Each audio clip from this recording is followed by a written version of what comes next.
All right, good evening. It is Special City Council Workshop, 5 p.m. Tuesday, April 9th. I'd like to call the meeting to order and acknowledge that the press and public were duly notified of the meeting in accordance with the Freedom of Information Act. Nicole, you can do a quick roll call? Absolutely. Councilmember Campson? Here. Councilmember Pierce? Here. Councilmember Anderson? Here. Councilmember Ward? Here. Councilmember Bogosian? Here. Councilmember Hahn? Here. Councilmember Carroll? Here. Councilmember Myers? Mayor Pounds? Here. You have a quorum? Thank you. First item is citizens' comments. Ms. Terry Hack? And Terry, the mic should be on, yeah.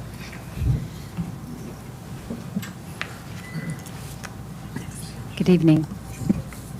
I'm Terry Hack, and I'm speaking on behalf of the owners of Wild Dunes Resort.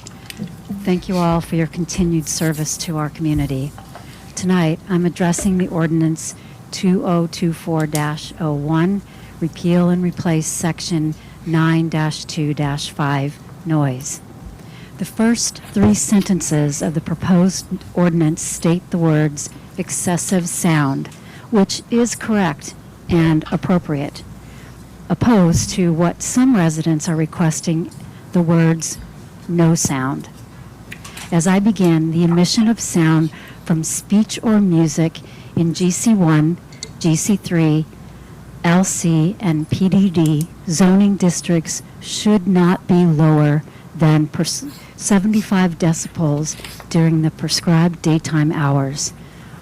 As a commercial operator, it's essential for us to maintain compliance with noise ordinances in order to ensure harmony within our community. We agree excessive noise can have negative impacts on the well-being and quality of life of those around us. We understand that noise can transmit from various sources within our operations, whether it's deliveries, corporate gatherings, weddings, little children at the pool, and other activities.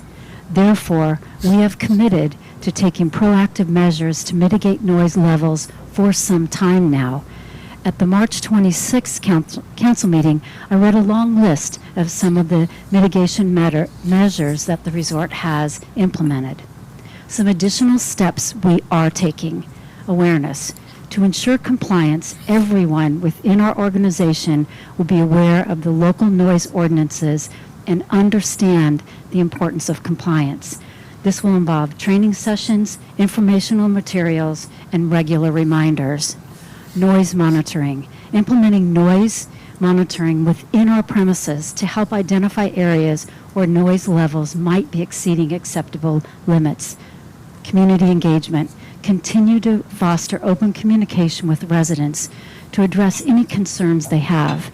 Being proactive and responsive to their feedback, we can work together to find mutually beneficial solutions. Compliance checks. Regularly reviewing our practices, ensuring they align with local regulations is crucial. Seeking the guidance of Isle of Palm police and livability officers to ensure that we're staying within compliance. And lastly, continuous improvement. Noise mitigation is an ongoing process, and we are committed to continuously improving our practices to minimize our impact on the community. This could involve investigating new technologies or implementing best practices from other industries. By working together, we can prioritize compliance, we can create a more harmonious environment for everyone in our community. Thank you so much for listening to me. That's all. Thank you. No special presentations tonight. Next is Dashboard of City Operations and Short-Term Rental Report. Desiree? All right. So for the month of March, city revenues and expenses, our target is 70. I thought David was going to speak. Oh, I thought I had signed up to speak. oh. Did you? I'm sorry. All right. Go ahead, David. Yeah. Yeah. I'm David Cohen. I live at 3504 Cameron. And as a member of the Planning Commission, I want to caveat that I'm not coming up here as any part of the Planning Commission. This is kind of my personal views. But what I wanted to start with was in Section 5435 of our Code of Ordinance, limited commercial district, states the purpose: to provide for residential uses or commercial uses which operate during normal business hours and are compatible with residential neighborhoods by limiting square footage, lot coverage, and hours of operations. For the GC1 and 3 districts, they have a common description in there: to discourage uses which generate noise, vibration, glare, dust, odor, or other offenses to the health, safety, and morals of a residential, family-oriented community. For the PDD district, the purpose of the PDD district is to permit a mixture of different types of housing with compatible commercial uses. I was pointing out the term compatible. That terminology is not used in the GC2 district, but for all our other districts, they're supposed to be compatible with residential uses. So when I look at the proposed changes to the noise ordinance from what came from the Planning Commission, having a nighttime difference of 15 dB, or basically 32 times louder for a commercial establishment, I don't see how that can be interpreted as being compatible use. I just don't understand, either it's a complete disregard of the residential nature of the island or a complete lack of understanding of the decibel limits. The other thing, because the number 75 keeps throwing out, I thought I'd bring this one up because I didn't point it out in the stuff I'd sent you. Federal Highway Administration, you know the concrete walls that they put on the sides of interstates to protect residential areas? Those are required when the noise levels hit 67. So basically, 75 is noise louder than an interstate through our neighborhoods. That's all I had to say. Thank you. I'm sorry, I missed it. Sir? Desiree, back to the dashboard. Thank you. All right, for the month of March, our revenues and expenses, our target is 75%. We'll hear more in detail about that later into the meeting, but as you can see, our tourism revenues, license and fees are showing, our actuals are showing pretty significantly lower than budget, but we anticipate those changing as we get closer to the end of the fiscal year, as our busiest months are just starting from a tourism perspective, and licenses and fees. The deadline is coming up this month, and we anticipate being able to process all those applications. From personnel vacancies, we have 2 openings in the police department. One is a full-time patrol officer. We have interviews scheduled, as well as interviews scheduled for a code enforcement officer. We have a new vacancy there. For the fire department, still have 1 firefighter vacancy in the department, as well as the 3 paramedics. Interviews are ongoing, but we have been struggling with getting qualified applicants interested in the paramedic role. Police department charges and police actions pretty much tracking as the same as last month. We're tracking ahead of the last 2 years for just calls for service in general, and the charges, particularly livability and traffic related charges month over month. The municipal court is really busy, as you can see, for the month of March. It's almost double what we saw March of last year, and that's again a direct correlation of the activity from the police department.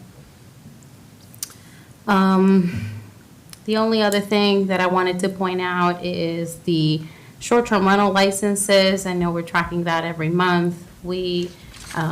Those licenses are due at the end of this month, so in about maybe 1 or 2 months, we'll get a clearer picture of where 2024 will be tracking. But compared to last year, we have 4 licenses that have dropped. And this is actual residents calling our building department and saying, I had a license, I'm not planning to renew, but I want to be taking off of the list. But we won't know until we process all the renewals, how many people had a license last year and will just not renew. So we'll be tracking that really closely. Any questions? So we've only lost 4. I mean, I know that at some point there was the philosophy that perhaps people were just rushing out to get licenses that they weren't Last month, we Intending- had 5, last month, we reported 5 less, so this is 4 in addition to those 5. So we've, Got it. in the past 2 months, we've had 9 that have dropped from our, Got it. from our list. Okay, but we're not anywhere near the 2021 number that we had when the run on licenses started. No. Got it. And I would say that not renewing, just the fact that 9 folks kind of actively reached out and said, make it inactive. We really will see if people just don't renew. That'll be really the telltale. Not necessarily, I think these 9 who've reached out specifically to say, make me inactive, probably. Save an the stamp, anomaly. yeah. Those safe folks.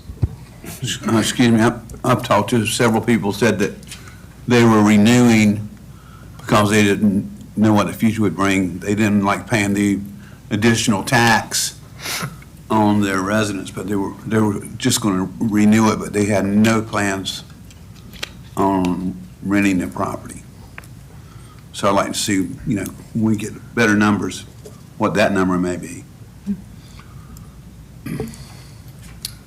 And you've got departmental reports in your packet. Questions or comments? Desiree, do you have a comment on the police? Yes, I did want to point out that right after the police department's report, we included a couple of pages from our parking vendor, PCI. So March was their first year fully operating parking enforcement for us.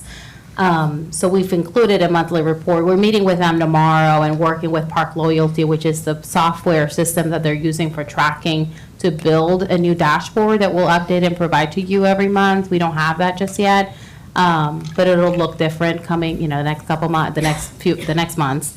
But did want to point out that for the month of March, the parking vendor issued about 938 warnings and 723 citations.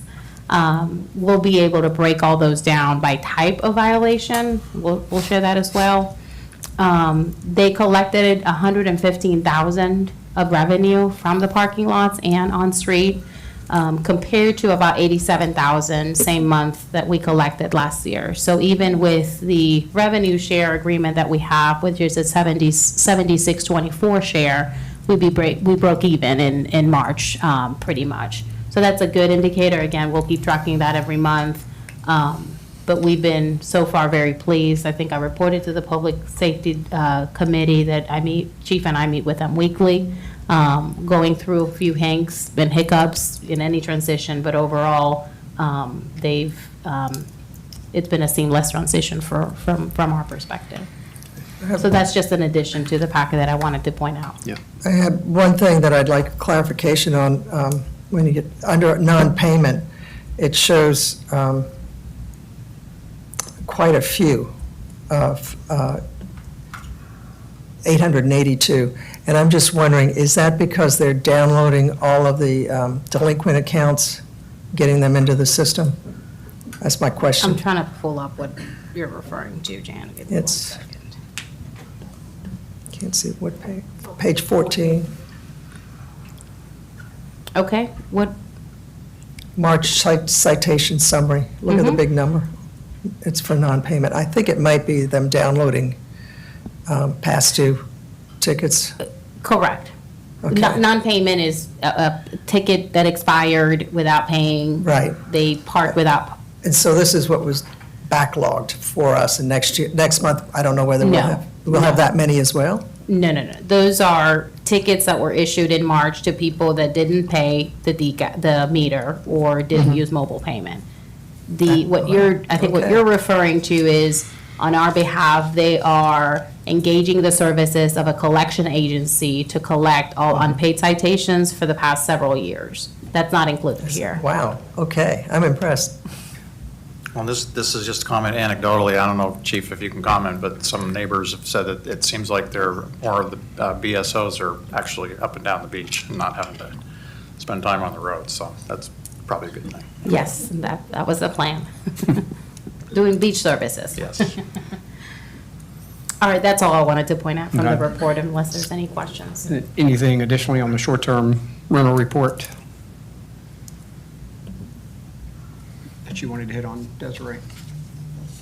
No. Questions? I had on- one Yep. question. The, our number of dwelling units, so we've gained, what, I don't know, 80, 70 or something?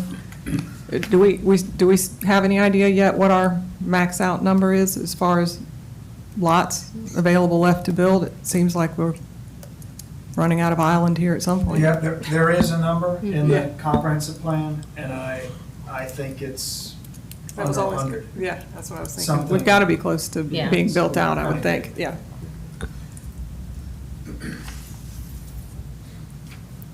Thank you. Next item, 6, strategic plan, policy initiatives and priorities. A, livability. First item is discussion of recommendations from the Public Safety Committee to adopt changes to the noise ordinance. You recall, we met, our last council meeting, we sent it back to Public Safety Committee for further edits or changes, study. Committee met last week, I think it was. And we have a new red line in here. I think tonight, though, committee and staff are looking just for direction. Is there some type of general agreement on adding decibels? Kind of set aside what they are for a second. Is there, agreement on adding decibels, agreement on doing nothing, agreement on something different? So I think that's really, we can go through the red line if you haven't read it, but I think tonight's really just about, let's see if there's some common agreement that staff and/or committee can go back and come back to this council with. John, anything to? Yeah, I would say that the red line that's in here really is not reflective of any kind of agreement out of the committee at all. It's, in fact, the committee didn't know where to go with it. And so there was a lot of new thoughts and ideas. I think Desiree brought some of these limits that are in here that reflected different zoning. And so we said, put it in here. But really, we need direction from council where to go. This thing has been rattling around for 2 years now. And where we thought we were getting close with some decibel levels and some objective measurement system in place to be enforceable, I think what I've heard is there's, amongst council, there's all kind of different thoughts. And I think before the committee spends a lot of time trying to draft something that we bring into our first ordinance, we should understand where council is. What, is there a consensus to have decibels in there? Is there consensus at what level of the decibels? Should it be by zone? Should it be by something else? Or do nothing? But we need to understand what the consensus of the committee is. I think Mr. Cohen has given us a report here to council as well. It's even some additional information that he's added some color to. So I mean, personally, I'd just like to hear from council where everybody is on this. Yeah. And I'm sorry, Elizabeth, were you going to say? Oh, yeah, I mean, I'm ready to share my thoughts whenever you're ready to hear. Yeah, I'd love to hear from Chief. I know you've spent some time with other police chiefs around the state, some municipalities that have instituted decibels and kind of what's life feel like in practice. So Chief, you mind? You're right there. Just come on in. You mind sharing a little bit? Then we'll get. Certainly. So prior to our Public Safety Committee meeting, I had a phone conversation with the chief from Myrtle Beach, who Myrtle Beach currently has a decibel level ordinance for their noise. I talked with her a little bit more the following day when I was at the State House and spoke with Chief Arnold from Mount Pleasant. I've since spoken with a couple other people from Mount Pleasant, and those two departments have two different opinions about decibel readings. Myrtle Beach says that it is complicated and that they want to go away from it. Their issue is that they have a large entertainment district and they have a lot of traffic buildup, and they've got residential units that are really close to their entertainment district. She described it as feet, like 8 foot away from the entertainment district. She said that caused some issues. She also mentioned the loud mufflers with the traffic coming by caused issues with getting readings. She is very much not seeing a success using decibel levels and wishes to go back to something like what we currently have. And Chief, they have a 1 decibel for the whole city. I can't remember Myrtle Beach. What's their? I think they've got it separated by different areas as well, kind of what we have talked about. Mount Pleasant, on the other hand, sees a lot of value in it. They have recently, within the last few years, switched over to the decibel rating. And my understanding is that it kind of started with the Shem Creek area and complaints coming from those businesses. What they have said is that they actually use the same description I did, comparing it to speed and having a radar that certifies how fast somebody is going or not going, and being able to testify on a concrete number of whether they violated or not. They also said that the businesses are finding value in this because the businesses know what their threshold is, and they're able to stop it before it gets to that threshold and be more proactive. So they really see value in it.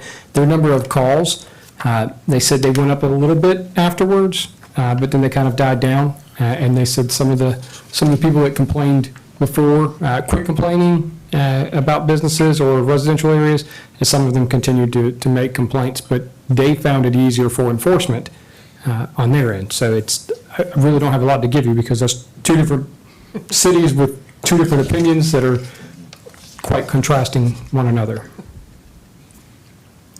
And what was the decibel level limit in Mount Pleasant? I don't have. It's either 60 or 65. 65? Yeah. And I it think is. theirs is blanket. Yes, it is a 1 decibel limit across the board. Well, that's for their commercial, 65 during the day and 55 at night. Their residential is 55 and 45. I think that, so their pilot program, it was just one. in my It was, opinion. yeah, their pilot So program they- centered around the Shem The Creek Shem Creek area, area. because that's where their complaints were coming to. Their industrial and quarry properties, decibel level is 75 in Mount Pleasant.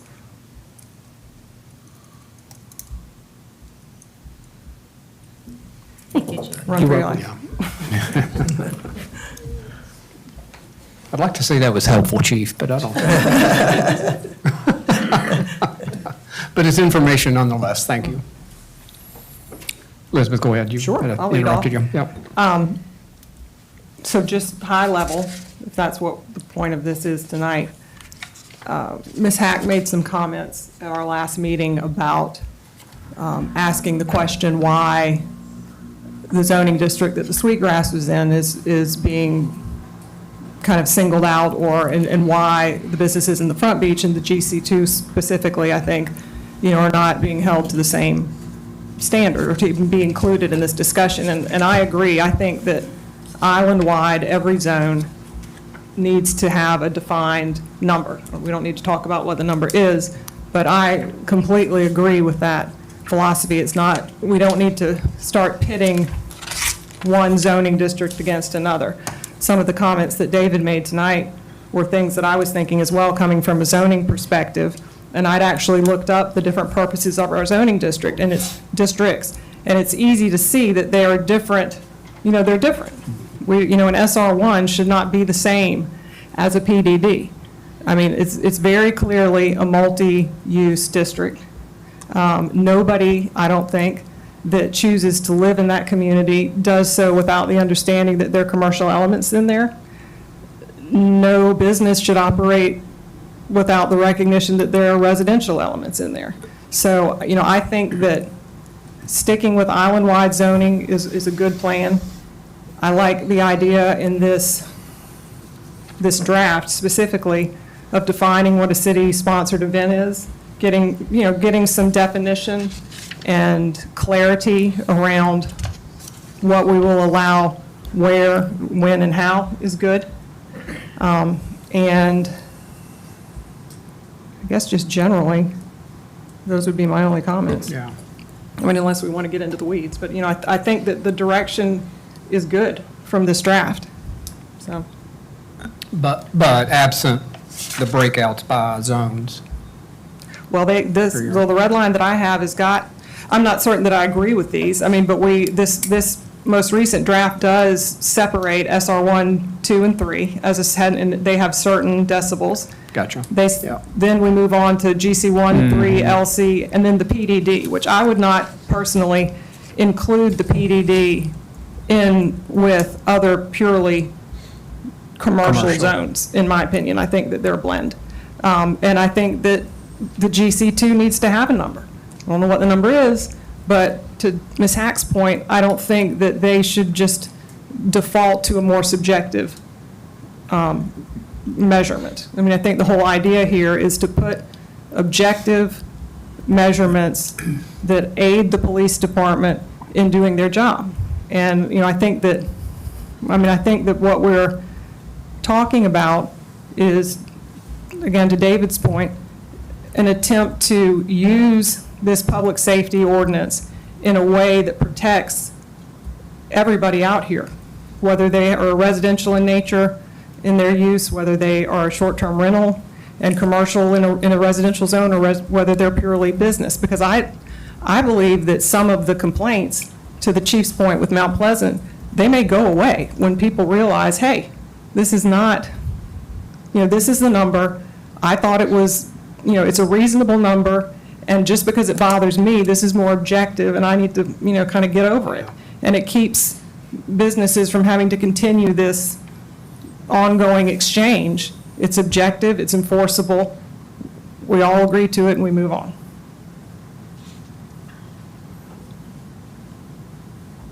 What about the levels?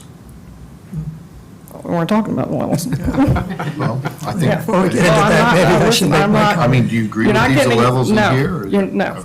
Okay. I mean, I'm not, my sticking points are island-wide by zone, so that's one. I cannot agree to something that other communities deem industrial in nature for any zone out here. That's just not who we are. We don't have a general or an amusement district either. I mean, the amusement district in Myrtle Beach is 85 decibels. I mean, that's up there. And that's a full-on amusement park. I mean, it isn't like, a little cotton candy stand on the side of the road. I mean, it's full-on amusement. So, I personally, I've had some conversations around what a good compromise looks like. And I think when you look at the town of Mount Pleasant or the city of Myrtle Beach, and then you look at ours or what's proposed, and you realize that other communities deem purely commercial zones as at 65 being reasonable, residential is 55. I believe personally that we're not a traditional residential neighborhood, and we're not a really kind of traditional commercial neighborhood. So going up some in that is fine with me. Like, I don't expect 45, and I don't really think anybody should expect 45. But 75 is definitely too high. And I think frankly that 65 in residential is in an SR1 that's designed for low density and is supposed to be controlling noise and other nuisances. That seems a little high to me too, 65. But I definitely, I think bumping up the PDD to 70, I've looked at the reports, I've looked at the things that David sent us. There may have been 1 or 2 instances where they went above 70, and I think they still stayed below 75. And to me, this isn't an issue about the sweetgrass or a resident that lives near the sweetgrass. We were dealing with this issue in 2015 with regard to the marina. We started talking about decibel limits then. We haven't done anything. I mean, we have a noise ordinance that is subjective and unenforceable. And we've had it for a long time, and the longer we go without establishing one that is, the more these issues are going to continue to be kind of the sand spur under the saddle. I mean, we've got to, in my opinion, pick some numbers, make a decision, and move on. You thought it had just been 2 years, John. Yeah, it's been a while, I mean, really. It's been a while. And had we dealt with it in 2015, or 16, or 17, or 18, and this predates the sweetgrass even breaking ground. I mean, there's been a hotel behind the gate since the 80s. We've not had, to my knowledge anyway, an issue. I mean, they're operating, and there are bars that operate and restaurants that operate in other jurisdictions that have much more restrictive noise ordinances than what we're talking about, and they do it profitably. So, the businesses at Shem Creek are not suffering. The hotels in Mount Pleasant and the city of Charleston, they're not suffering. And I don't, I don't think anything that we're attempting to do is unreasonable. I think it's objective, impartial, and it'll help us kind of just get a level set on this stuff and move forward. Some other thoughts? Blair, Thank you, Mayor. move up to the mic if you don't mind, please.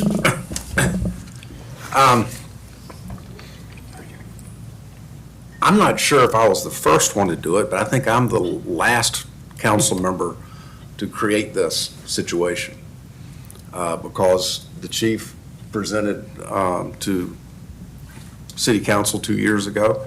And I said, well, what can we do to make your life easier? And he said, I want objective. And at that point, I was all for decibel readings. Since then, I've changed completely, and for a number of reasons. One is, we have minimal noise complaints, and they are almost always resolved without the need for decibel readings, with the exception of a handful of people. And we're talking about tens of thousands of people on this island, and we have literally a handful of complaints at any given time. Decibel readings does not address the issue. At my house, I'm 1 block away from the Citadel Beach House, and based on decibel readings, it can be 45, 50 at night, but the pictures on the wall rattle, and it's because of bass. It has nothing to do with decibels. But it's also okay. You know, they're good neighbors. They shut down promptly at 10:30 at night on Friday and Saturday night, and it's okay. And I think that's a lot of what we need to do is just let's learn how to get along with each other and deal with the issue that we are a resort, and not put decibel meters in all of our residents' hands. I mean, I just see that as fraught with peril. Myrtle Beach is very, very similar to us in a lot of ways, and I think we can learn from them. It's not working in Myrtle Beach. We're more similar to Myrtle Beach than we are to Mount Pleasant. Wild Dunes, they're a PDD. In my opinion, Wild Dunes has their own security force, their own police department, basically. They're a gated community. I think that they should be able to handle their noise ordinances however they want to, and let them deal with that. I don't think we should be injecting in that. If it bleeds into our area outside of Wild Dunes, then fine, let's talk about that. And then finally is the penalties give me a real heartburn because they're not standard. If you're a short-term rental or you're a business, you get your license taken away from you. If you're a resident, doesn't matter. Just pay your fine and move on, and a lot of our noise complaints are with residents.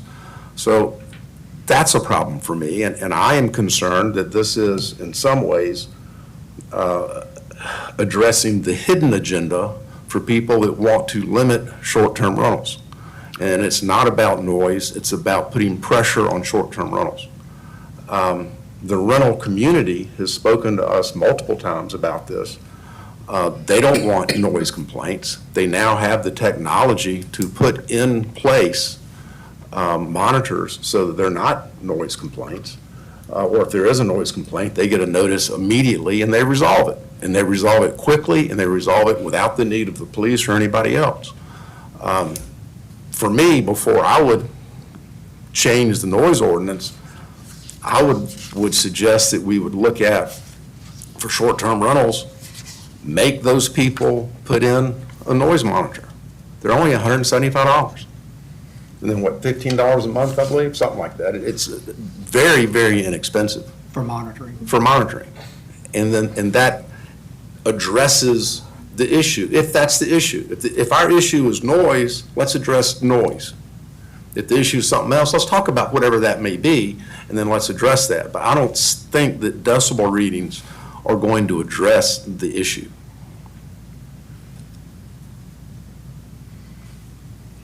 Jane? I have just a couple of comments at this point.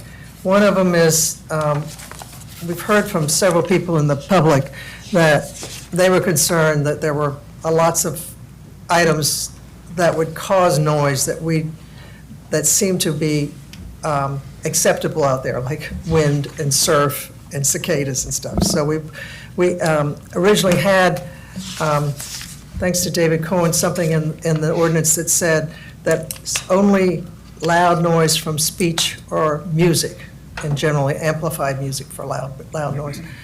And we've put that back in, recognizing that we thought that was the only thing this ordinance would be addressing, but we needed to specify that so that everybody else knew we thought that was everything that was being addressed. So I'm glad that's back in. I agree with Elizabeth that the PDD at Wild Dunes should be a separate category, because I think there's still a lot of discussion that we need to have on that, and we might be able to come to a resolution better by treating it separately. And the reason is because the residential areas there are lots of the units there that are 80, 90% second home and short-term rentals, and have a handful at most permanent residents living in them. And so to count it as a residential community, especially along the beach side, may be mistaken. We may need to just be able to identify either different areas there, or one decibel level that takes that into account. And I don't want it to get into that here, but I think that's something that we need to consider. One more point, Mayor, that I'd forgotten about. The other issue, and Jan highlighted that, is that we're talking about speech and music only. Well, there's other noise that is very aggravating. Yeah. I mean, I sit at my house and I hear all day long blowers or weed eaters or lawn mowers. It's constant. Yeah. And it's so loud that sometimes if I'm on a conference call, I can't do it hands-free because it's too loud from a neighbor's property. I mean, if what we're looking at is noise, then let's throw the net wide. Let's do all noise. Let's not talk about only people that talk loud and amplified music. Because again, that seems to me to be targeting a different issue. And so let's identify what the real issue is. And if the issue is really noise, then we need to take care of noise. May I? To Blair's point, I was actually sitting in the day that Desiree called and asked for my comments to the noise ordinance, which I had cooked up sometime between the last workshop and the April 1st. My neighbor had their lawn service show up at the house, and so it was a full-on commercial mower, the big ones that you ride on, and 2 leaf blowers going at the same time. And I thought, good Lord, that's annoying. And so I got out my little decibel app that Shelley Miles recommended everybody get, and I did, and outside it was in the 60s or 70s, and when I went inside and closed the door, it was 45. So what I'm perceiving as being, I can hear it, but it's 45 and it's in my house, it would not precipitate a phone call to the police. It's me saying, okay, that's somebody running their business, getting their lawn cut, and it's fine. Like, it's not, there's no need for me to call the police on that.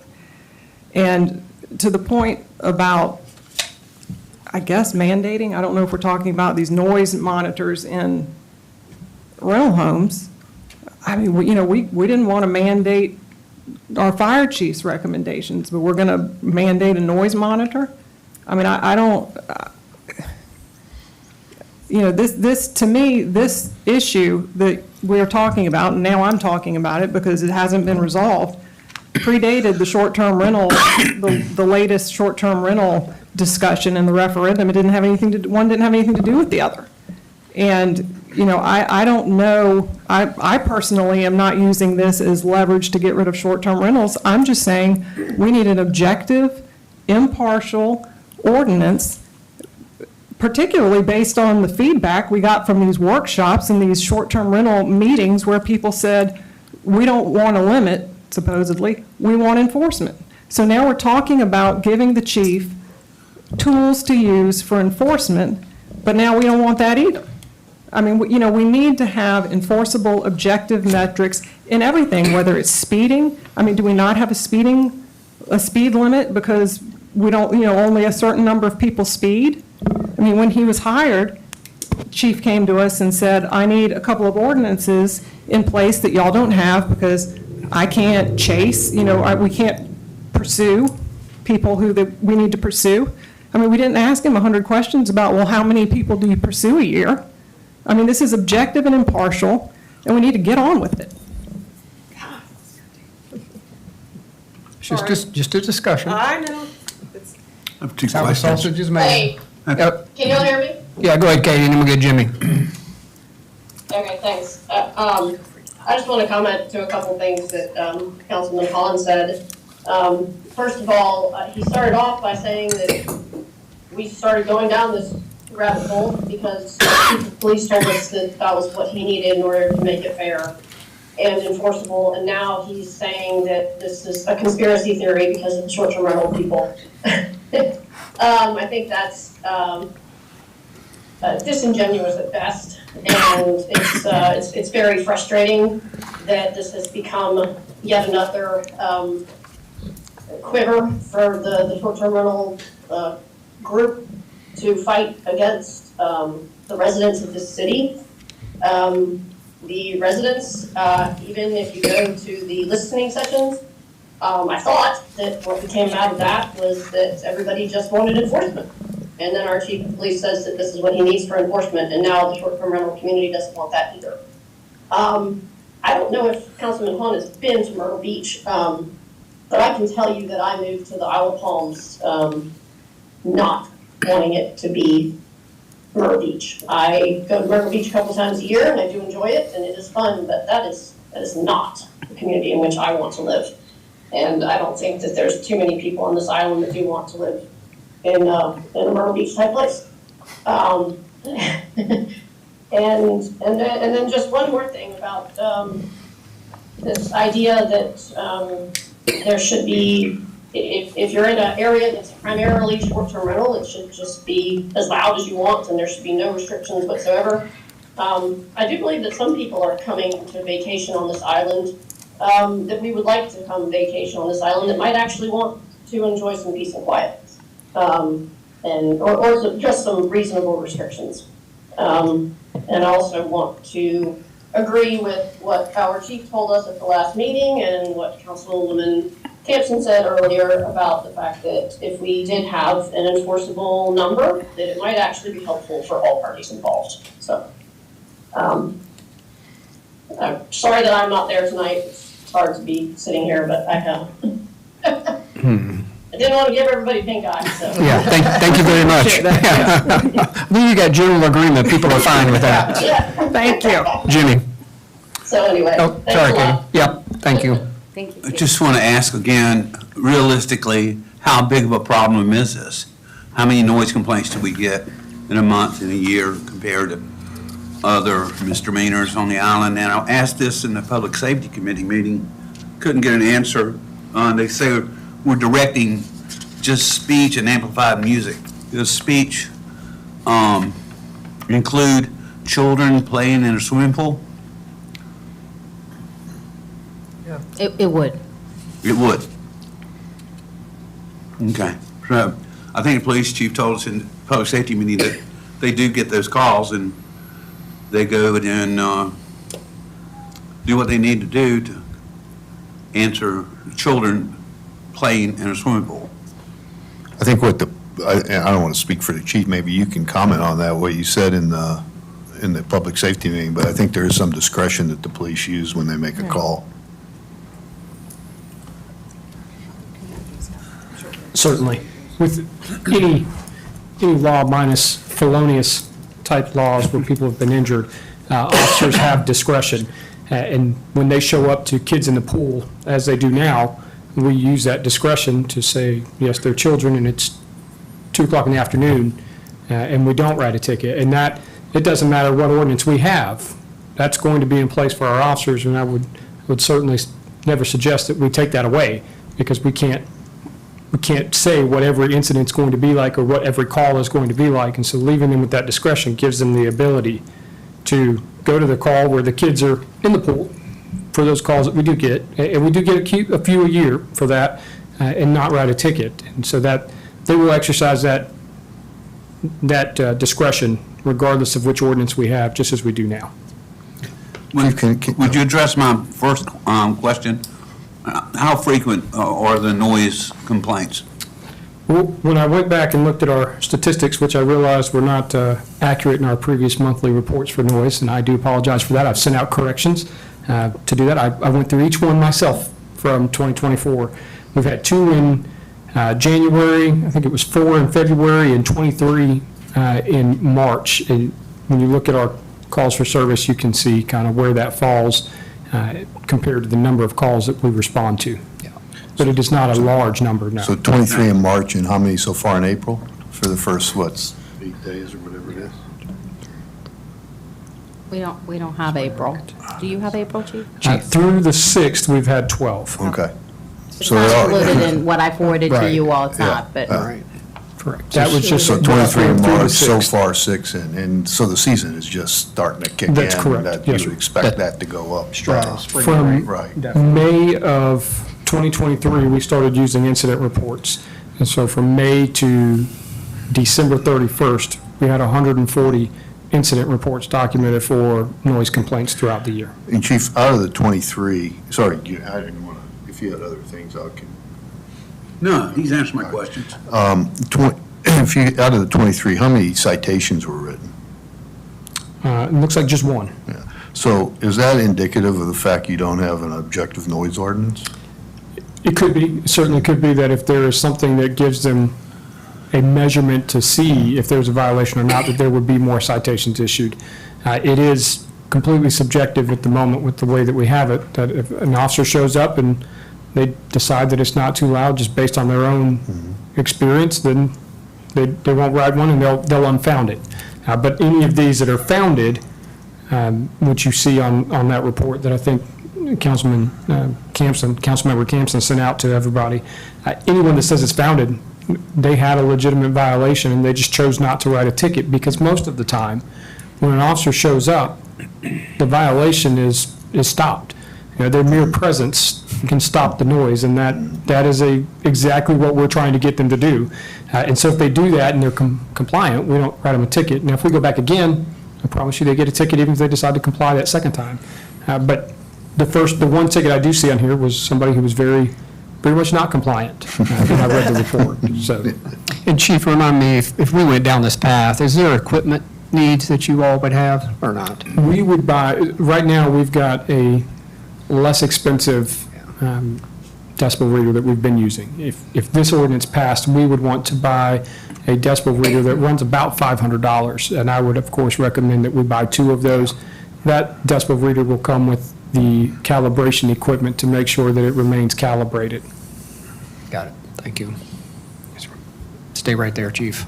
Yeah, might as well. What else? Now's the time for your voice in the room. I don't know. Ashley, close to the mic. Sorry, is it okay if I share this with council? I can do So, we'll pass it around. Anyway, I just took the data from 2023 from all the police reports and just basically just added it up for the year, so put it into an Excel sheet for all of y'all to see. But I think just going off of what Chief Cornett said, you know, and what Councilmember Ward said, is that, you know, do we have a true ongoing issue on the island when it comes to noise? And I think the chief makes a good point in that we don't have a high number of people or businesses that are not complying. In other words, when the officer shows up, the issue is, you know, their mere presence, like he said. It solves the issue.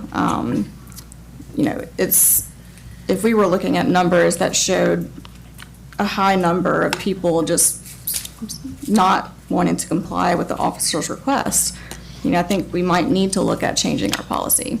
But as it stands today, you look at these numbers, I mean, for 2023, I add up, and these are just calls, you know, roughly 220 just calls for the entire year. And those are founded and unfounded. Other communities that are implementing decibel limits or changing their policy in some way are looking at thousands of calls. It's an ongoing, persistent issue.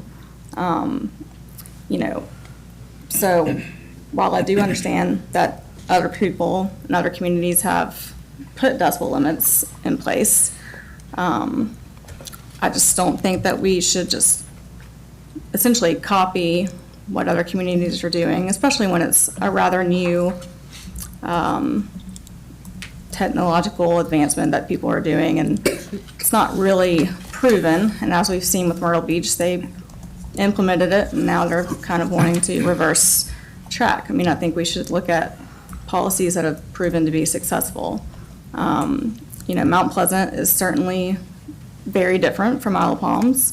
But I think one of the things I found interesting when I was doing some research is reading articles from 2022 before they implemented their policy, and the restaurant owners or managers on Shem Creek, before they implemented the policy, actually worked together with the residents that were surrounding the community that they lived nearby.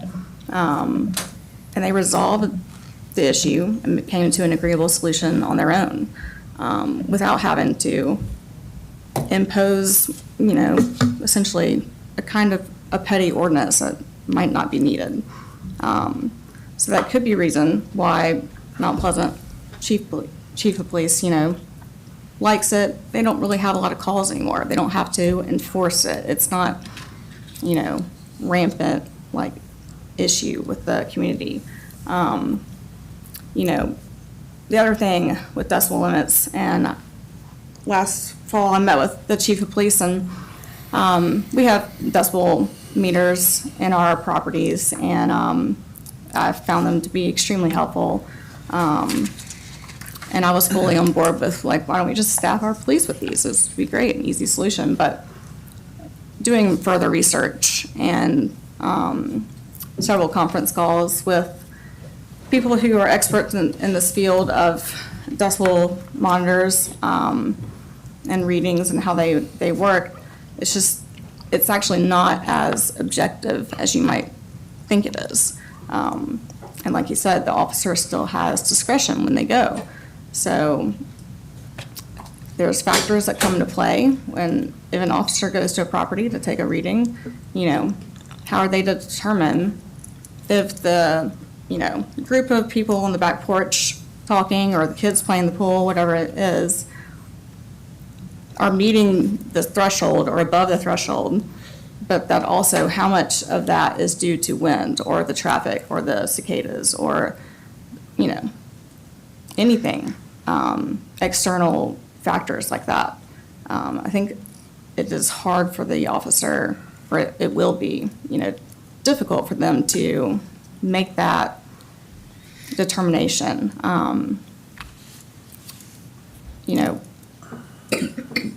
Thus my other worry is potentially increasing frustrations among the community, because you're going to have residents, like everybody can download a decibel app on their phone and they can see that they're above the threshold, and they're going to wonder why they didn't get a ticket or why they didn't even get a warning.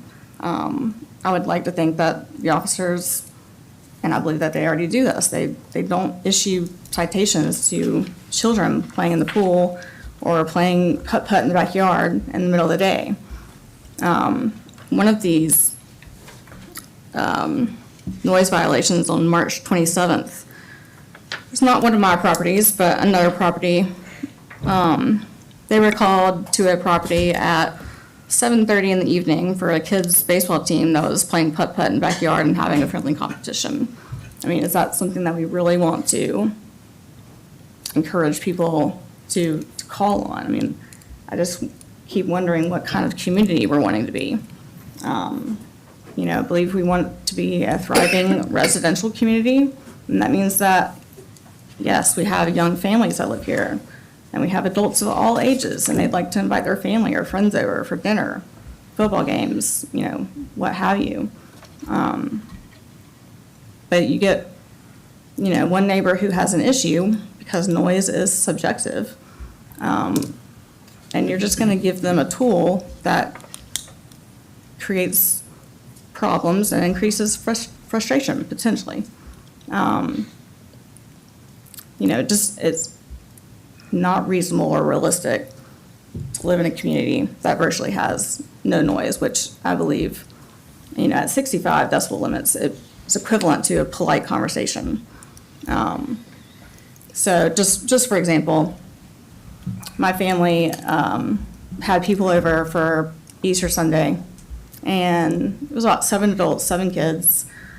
They were playing the pool, watching TV, nothing crazy going on, and I took, a decibel reading at the property line of a neighbor, and just to see, and for about 3 minutes, the average reading was 71.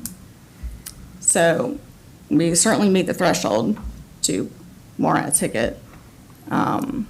However, I don't believe that an officer actually would, because they're able to use their discretion and they can just see this is just, people wanting to enjoy the outdoors, the nice weather, and enjoy their property.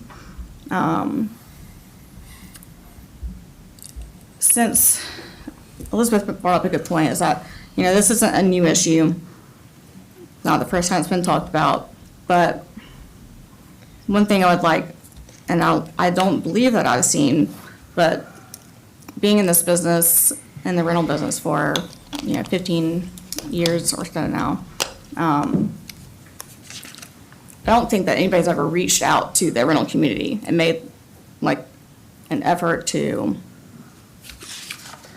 work together, like Mount Pleasant, Shem Creek owners did with their residents. I would like for council to consider those steps first, addressing this between ourselves before we, impose subjective decibel limits on our community. And I'm just not sure that that's what our residents want either. I mean, I think we all like to enjoy, the outdoors. And, like he made, Councilmember Pond made a good point. We make an exception for landscaping.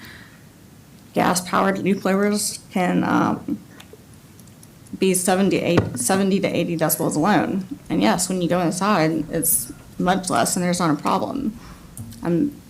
Most residents, would agree that that's reasonable. But, there are some that just don't think that afternoon play, should be accepted apparently. But I would like to work with the rental community, and I already have reached out to a large number of them, and when I added it all together, the companies that I came up with a list make up about 80% of the total active rental properties. So it's a large number, and most of them, or all of them actually, are on board and have agreed to do whatever we can to mitigate issues before they become a problem. The great thing about the noise decibel monitors is that they detect unusual noise, they alert the property manager, and these issues are resolved on average in 22 minutes. So most likely before a neighbor even realizes, that there's a problem. And this actually solves the problem, it gets to the root of the issue, I guess is to say, rather than just, putting a Band-Aid over it or another, thing that doesn't really actually get to the root of the issue. Let me just hop in here real quick. Douglas, I don't know that I would agree that the rental community has not been involved. I mean, there's a rental community leader on the planning commission that I think was reaching back out and bringing that voice to the table. Am I remembering rightly, wrongly? Yeah, I would say that they are always a plugged-in community. Sandy Stone is on the planning commission. He certainly, I think expressed his point of view as a rental owner, management property owner. But I think there was not a specific kind of reaching out and engagement of that community, which we have done. We do that on certain things, and I would say that didn't directly happen with noise. But again, part of what you're asking your planning commission to do, if you're representing an industry, a group, an area, interest, whatever the right term is, that's kind of their role. Right. In my opinion, Scott. Yeah, and that's a good segue, because I think I look at the current drafts of the the noise ordinance, and I'm having a hard time having it resemble what popped out of the planning commission. So I'll just leave my comments at that.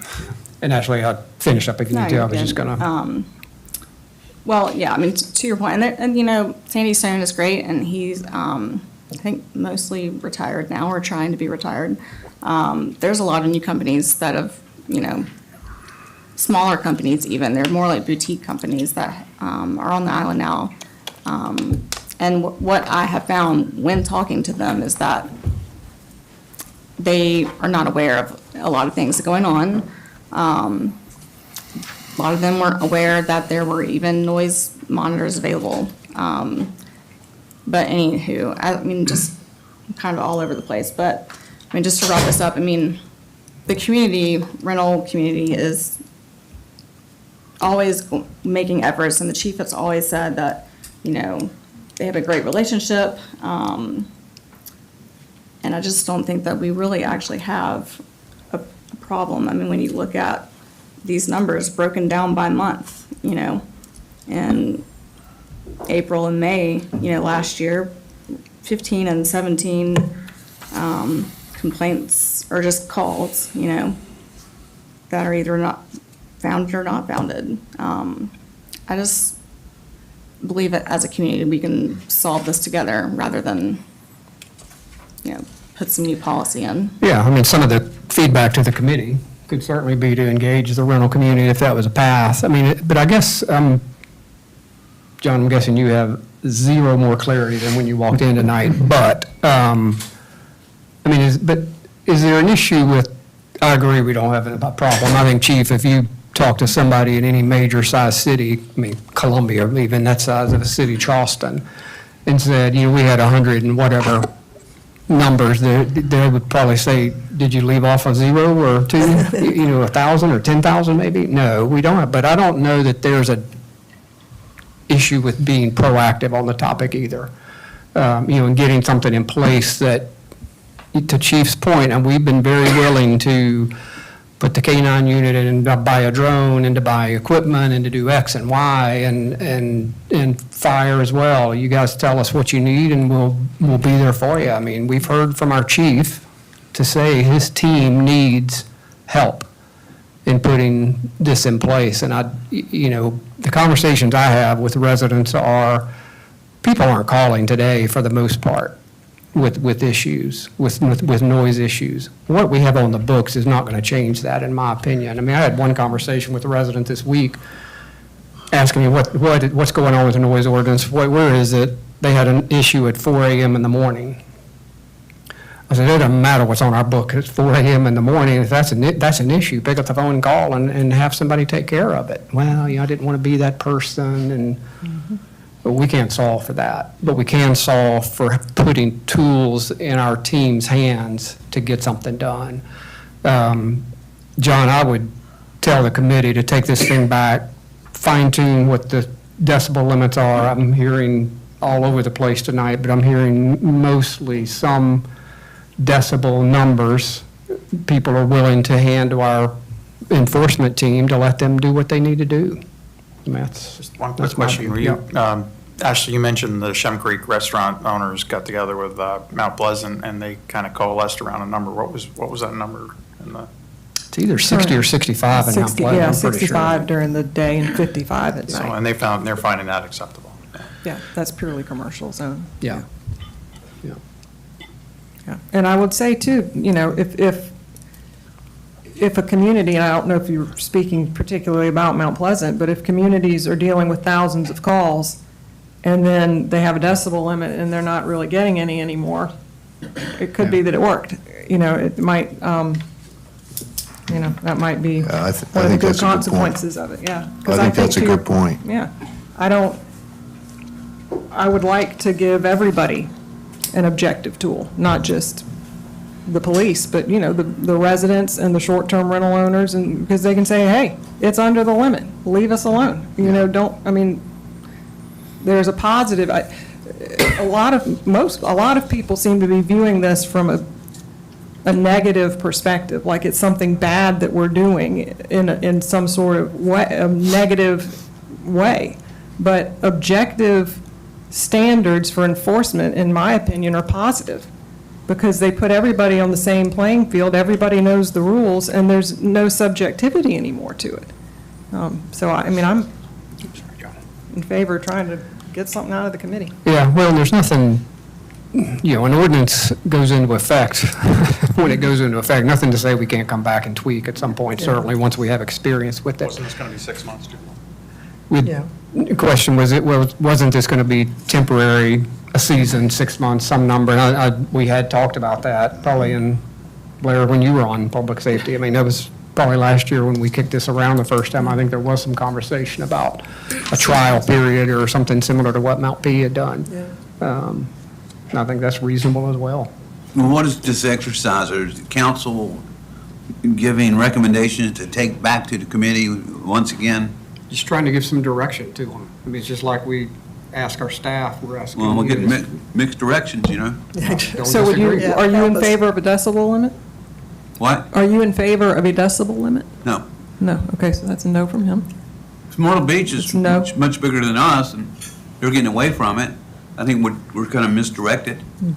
So, in my mind, this whole issue of, well, I don't know what's going on in Myrtle Beach, frankly, but the enforcement element of it is a public safety policing action. There's also a public policy leg to that stool, and there's also a legal leg to that stool. And the police chief may be interested in getting rid of it because perhaps they can't control noise coming from the amusement park that sits in the middle of their residential districts. But legally and from a public policy standpoint, which is what we do here, that may never happen. That may not be the advice they get from their legal counsel. It may not be what the council members themselves want to do. They may decide to raise the decibel limit in their amusement district to 100 to solve for their problem, but it doesn't mean that they're getting rid of everything else. We don't know what's going on out there. We know they've got a very robust ordinance. It seems reasonable. I think the more you keep stirring the pot, the worse it's going to get, is what I think. What I've heard, Mayor, is that if we could get an ordinance, it's a version of this ordinance with the right decibel levels in it, it would have enough votes to be able to get through a first reading. I think that's what I'm hearing as well. So I'm going to take that back back to the committee to work on to bring forward to council a draft of this, a version of this that has the right decibel levels in it, a suggested decibel levels, and then we can discuss and And I think a conversation to Ashley's point, make sure we have some of these newer boutique firms that are here and let them give us some feedback right now. So, And- Ashley. Oh. Just to clarify, a couple of months ago, we hosted, as you all know, we host quarterly meetings and we invite all the businesses to them. We've been doing that for the last couple of years, and noise ordinance has been something that we have been including on the agenda. Last time we had one, we specifically asked and communicated to folks that we wanted to hear feedback on the noise ordinance and the decibels, and we had record participation, which, 25. we had a lot of people, and we share that feedback with the Public Safety Committee, and I think it's just general concern about how it's going to be enforced and whether the decibel limits are right or, would accommodate, I guess, the activity both in the residential and commercial businesses. Chief, parting comment? Nothing further. Say something. I think you were going to get some pushback from the Front Beach business owners if you come up with a decibel limit. I really do. Yeah. I'm just so- saying, just be aware that that's coming back. Well, and also separating out the PDD, I mean, there are residential, single-family homes in the PDD that are going to be at a higher decibel limit, according to this, and that gives me some pause for concern there. But also, I mean, just to reiterate again, the chief has stated that his goal is not how many citations he can issue, but compliance. These numbers show that we have compliance, and we don't have a problem going on So if we're going to impose a decibel limit, though, according to the people that I've talked to that work in this field, I think our ordinance states like a 15-second duration indicates that there is a violation. That is completely absurd, in my opinion. Because it doesn't indicate that there is an issue. You have sustained noise over a length of time. You factor in time of day, as opposed to just instantaneous, essentially, measurements. So that's another issue that I have with the ordinance as it's written right now. I mean, if we're going to go this route, then I think we need to come up with decibel limits that are reasonable for our community, but also realistic for just the average person and family who wants to enjoy Isle of Palms. Good. Ish. Chief, thank you. Thank you. Desiree, Douglas, good. Next item, discussion of concepts for improving parking, crosswalks, pedestrian infrastructure on Palm Boulevard. I guess really just Elizabeth and Ashley, we've had these around, I guess maybe since December-ish, back from SCDOT. It got to the Public Safety Committee this past week for an initial conversation and discussion. You've got the concepts in your packet. Desiree, you want to run through anything here? And John, if you have, or Yes, committee, I- if y'all have anything you want to add? I think Amy's going to give me control. That may be dangerous. As the mayor indicated, this was an initiative that we started working with SCDOT last year, maybe the year before. Now it's a little blurry. Yep.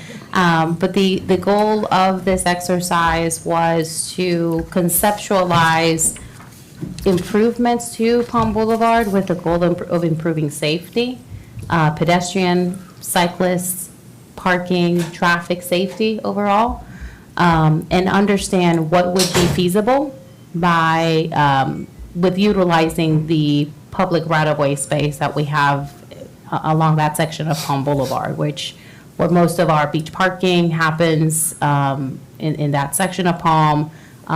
You all know we have a lot of beach access paths as well, so a lot of activity, a lot of uses that are accommodated in that area. So that was the goal. The public right-of-way along Palm Boulevard is 100 feet, and that is measured from the center of the lane. So if you measure, you go from the middle of the two lanes, you measure 50 feet on either side. That is your public right-of-way. A very easy way of conceptualizing, of looking at it, on the land side of Palm Boulevard, that right-of-way ends at the landside edge of the existing sidewalk. So if you imagine the same amount of space on the other side, that would be the available public right-of-way on the ocean side. This first concept just shows existing conditions, not purely because it doesn't show vehicles parked in a parallel manner on the ocean side of Palm, but essentially that shows we have 2 lanes of traffic, we have angled parking on the land side of Palm Boulevard, we have a 5-foot pedestrian sidewalk, and then on the ocean side, we have parallel parking. It's not designated or delineated, I should say. Then we have an open ditch in most of the ocean side of Palm, and then you can see the edge of the public right-of-way. So the first concept. Desiree, can I just ask a quick question? Sure. The current road, I'm assuming, is right down the middle of the easement. Yes, sir. So most of the I guess, change from a landscape and is going to be seaward of the road. Correct. It would be on the, what I will say, ocean side of Palm Boulevard. Oh, all right. So the first concept that they provided shows the 2 lanes of traffic. It includes 2 dedicated bike lanes on either side. angled parking on both sides of Palm Boulevard, and a pedestrian sidewalk on both sides. As you can see, this concept utilizes the entire 100-foot right-of-way. And also, if you remember from the existing conditions, there's some drainage infrastructure or lack of drainage infrastructure on the ocean side of Palm. So the utilizing the entire right-of-way on that side would require significant drainage infrastructure to be installed underground, covered throughout the entire stretch. The second concept, very similar. The only difference is, well, not very similar. I take that back. We have the two vehicular lanes, no dedicated bike lanes, angled parking on both sides, and then the sidewalk that's on the existing sidewalk on the land side of Palm Boulevard is expanded to a 10-foot multi-use path, and that would allow the utilization of that area for both bikes and pedestrian. That is the minimum width that you could have where you can share that use between pedestrians and cyclists. Then on the ocean side of Palm, ocean side of Palm would have angled parking, and then it would require a replacement, if you will, of the open ditch closer to the edge of the right-of-way. So this one does not utilize the entire public right-of-way on the ocean side of Palm Boulevard, but it would require shifting that drainage infrastructure closer to the property line. The third concept provided very similar to concept 2. The only difference here is that the ocean side of Palm Boulevard would have the shared use path versus the other concept, it had it on the land side and had nothing on the ocean side. So this one would keep the sidewalk, the 5-foot sidewalk on the land side of Palm, would have angled parking, very similar, like we have it today, then angled parking on the ocean side, and that wider shared use path along the ocean side of Palm. Also, again, utilizes the entire foot right-of-way, 100-foot right-of-way, and would require some drainage infrastructure to be included on the ocean side of Palm. Bike path just on one side, looks like shared. Correct. So this one would include the shared use path, which would accommodate bikes and pedestrians on the ocean side of Palm. So if it's wide, it could accommodate bike. If it's narrow, like what we have on the land side, would not accommodate bikes. Concept 4 includes a shared path on both sides, both the land side and the ocean side, both at 10, I think this would be 8 feet, and that is the minimum width that it would allow for both bikes and ped to share that space. It's 8 feet. This one includes angled parking on the land side, parallel parking like we have today on the ocean side. Then you have the shared use path, and the existing ditch would not require piping if, under this concept. There would be enough space to maintain the open ditch, and you have about 30 feet of right-of-way that would not technically be utilized by potential changes. Fifth concept, very similar, angled parking on both sides, shared use path on both sides, using the entire 100-foot right-of-way, no dedicated bike lanes, but with a 8-foot wide shared path on both sides, bicyclists would be allowed to share that space. And then concept A, it's a concept that mirrors the existing parking configuration that we have, which is the angled on the land side of Palm. We have parallel parking on the ocean side, but this concept includes the dedicated bike lanes next to the vehicle lanes. It would include one shared use path, a wider shared use path on the land side, so expanding the existing sidewalk there to a shared use path, and then a proposed sidewalk on the ocean side, but farther away, on the opposite side of the existing ditch. But again, would technically utilize the entire 100-foot right-of-way in that scenario as well. One point to note that even when, for example, these scenarios that have a wider shared use path for bikes and ped, there is nothing that would require cyclists to use those. They could still share the road unless you create dedicated bike lanes along the road.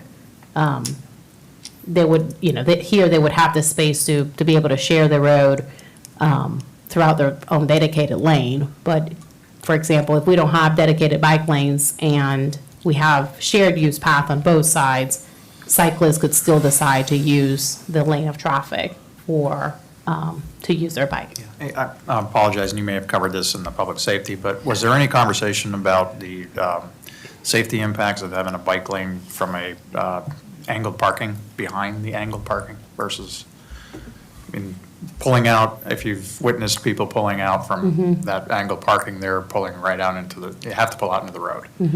And I didn't, the parallel parking, different story, I think, but you have angled parking in that bike lane, I think that could present some pretty bad safety issues. Jimmy? This is not a new thing that we're taking up, but we looked at this several years ago, and Stantec came up with a concept where we had the lanes were split apart, and there was like a median in the middle with vegetation. Whatever happened to that? So that, I don't remember. I think this. It was, that- yeah, I don't know, 2015. Yeah, I think that predated me, but I do recall it was part of the discussions when the city started working on a Right. managed beach parking plan. It was conceptually put together to show a beautification or rendering of what would be possible. I think that the challenge with that, from a public safety perspective, of having a raised medium along Palm Boulevard, it restricted and limited public safety vehicles and vehicles being able to veer off the road. I don't remember it being raised. It was? It's landscaped, it's. Yeah, it was raised and landscaped. Has a curb. Yeah. And that was, what I recall, that was very high level. I don't think at that point, a lot of discussion or allocation of funds of conceptualizing that throughout the entire off Palm Boulevard was done.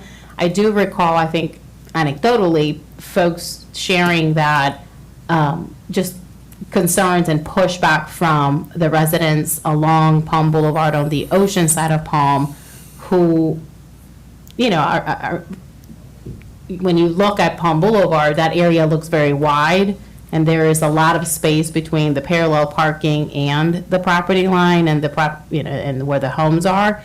I think that there's anticipated pushback from residents if the city were to utilize the entire foot right-of-way and push some of this infrastructure closer to the homes. Well, as we go forward with this, I would request that this be put back on the table and people can reject it or not. The center medium Yeah. option? Sure. Elizabeth? And I know, Ashley, and we're new to this, but are these all the concepts that we were presented, or just what has been weeded down to a certain number that you want all council to look at? So The latter, Okay. from SCDOT, yeah. These were the ones we received from SCDOT at a very initial meeting that we had with our chiefs. There were a few concepts that were put together that were not feasible from a standards perspective, that just didn't meet SCDOT road guidelines and road standards. So those were not presented because they would not be a feasible, approvable concept. Okay, because, as I look at all these, I'm with Scott, I'm day one of our angled parking, I almost got into a head-on collision from a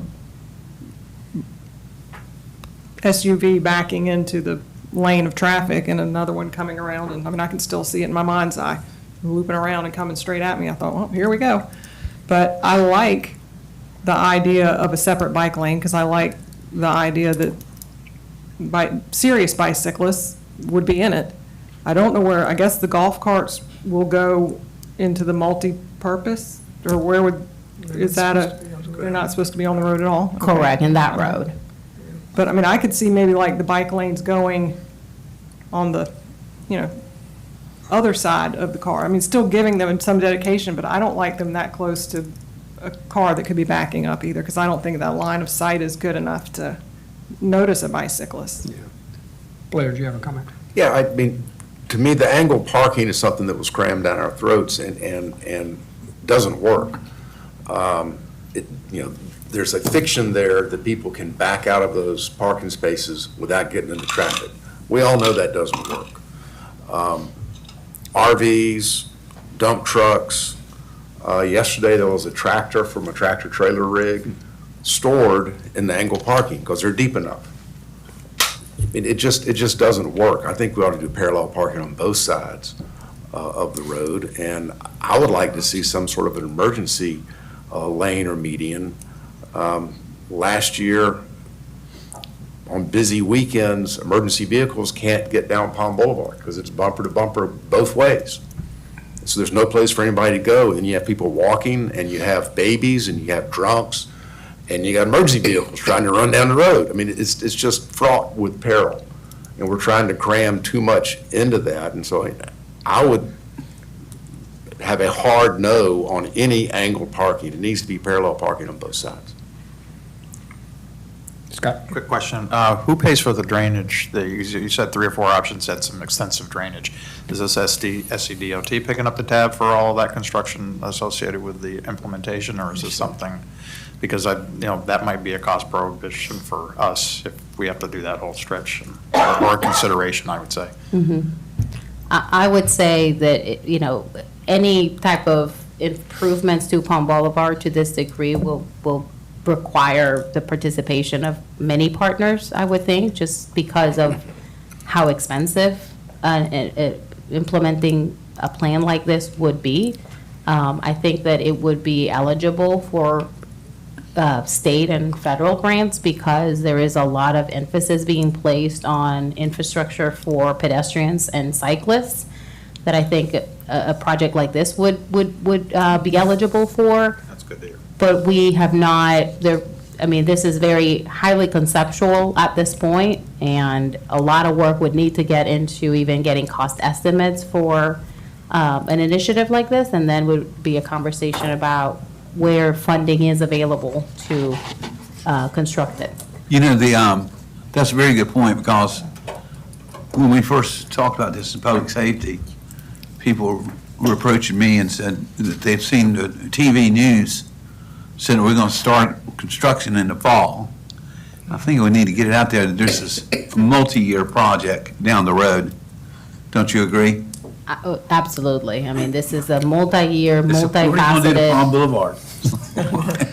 When you think about a couple of comments, I do like the bike lanes as well, but there's going to need to be additional infrastructure from connector to 21st, from 41st to 57th. You can't just have bike lane availability right down the middle of the island without getting people to a bike lane or getting people further down Palm. And again, I know these are concepts, but the gravel and the shells and stuff, you're going to have bikers going crazy. And I think using all 100 foot of right-of-way, our phones will light up in a nanosecond. When you go down Palm and look at where some of the landscaping's been done, the high-end driveways, this looks nice and clean. There's no driveways, there's no mailboxes, there's no anything on that drawing. So you kind of have to step back. And Jimmy, the one done in 2015 looks fantastic. But I think from a public safety standpoint, it's just not practical. The other piece I would, that just went straight out of my head.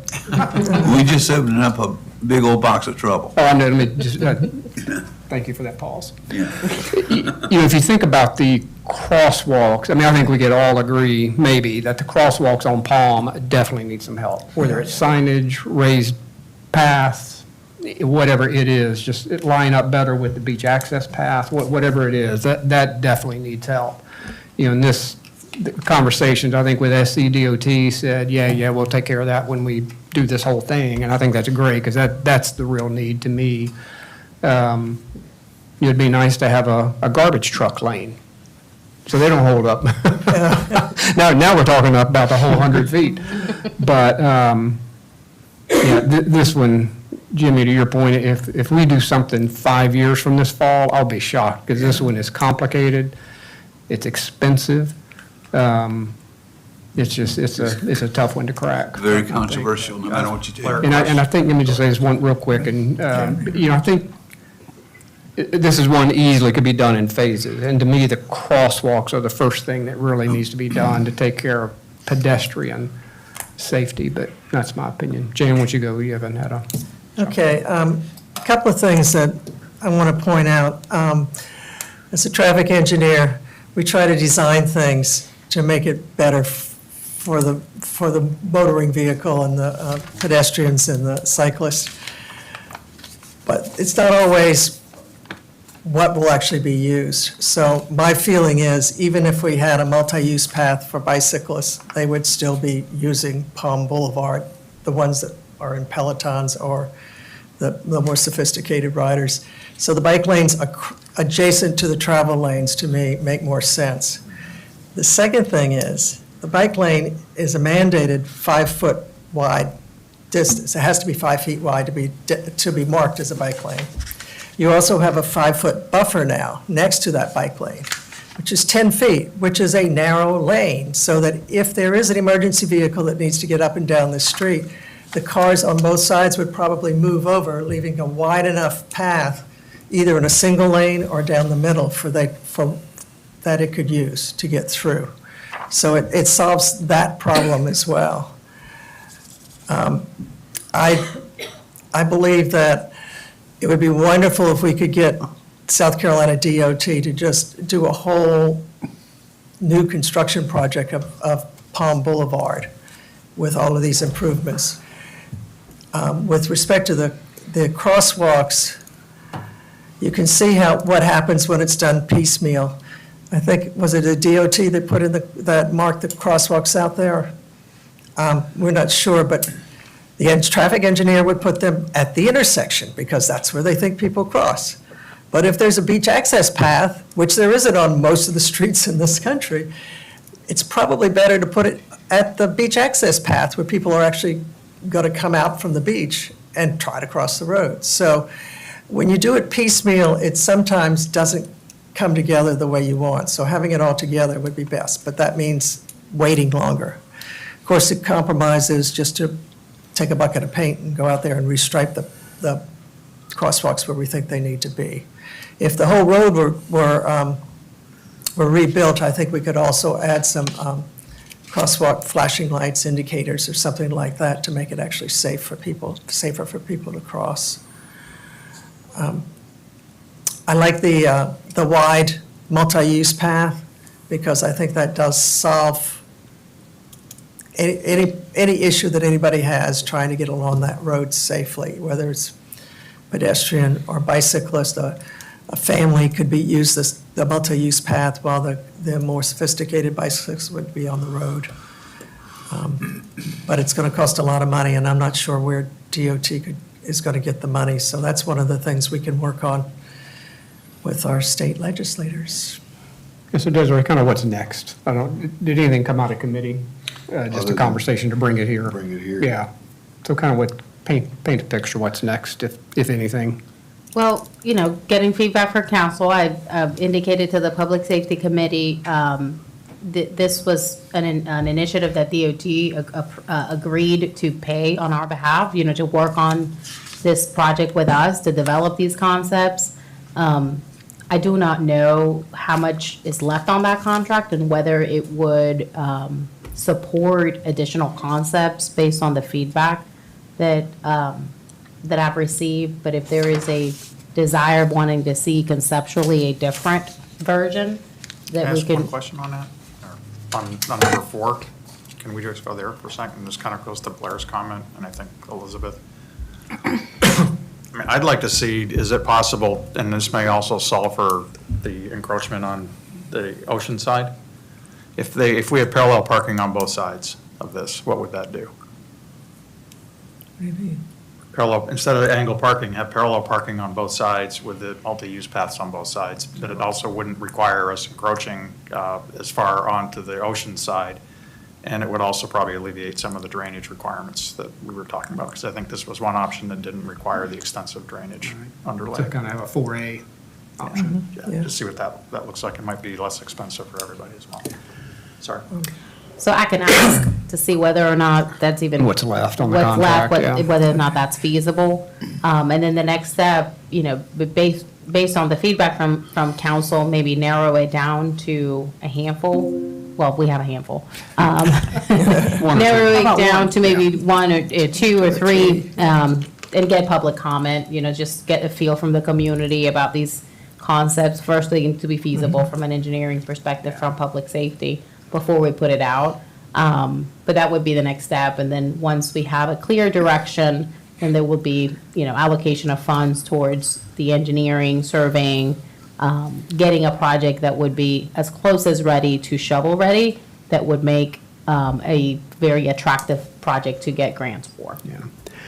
Hey, Katie, just to let you get your voice in, if you had something to add, if I didn't let you. Yeah, I was just kind of wondering, is there anything, any concept or anything that we can do to make this more palatable to the DOT?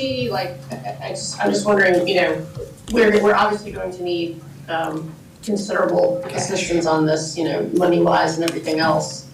I know you guys are working with them and they're giving us these concepts, but like, is there one that they're leaning toward that they would rather do, or just curious, kind of?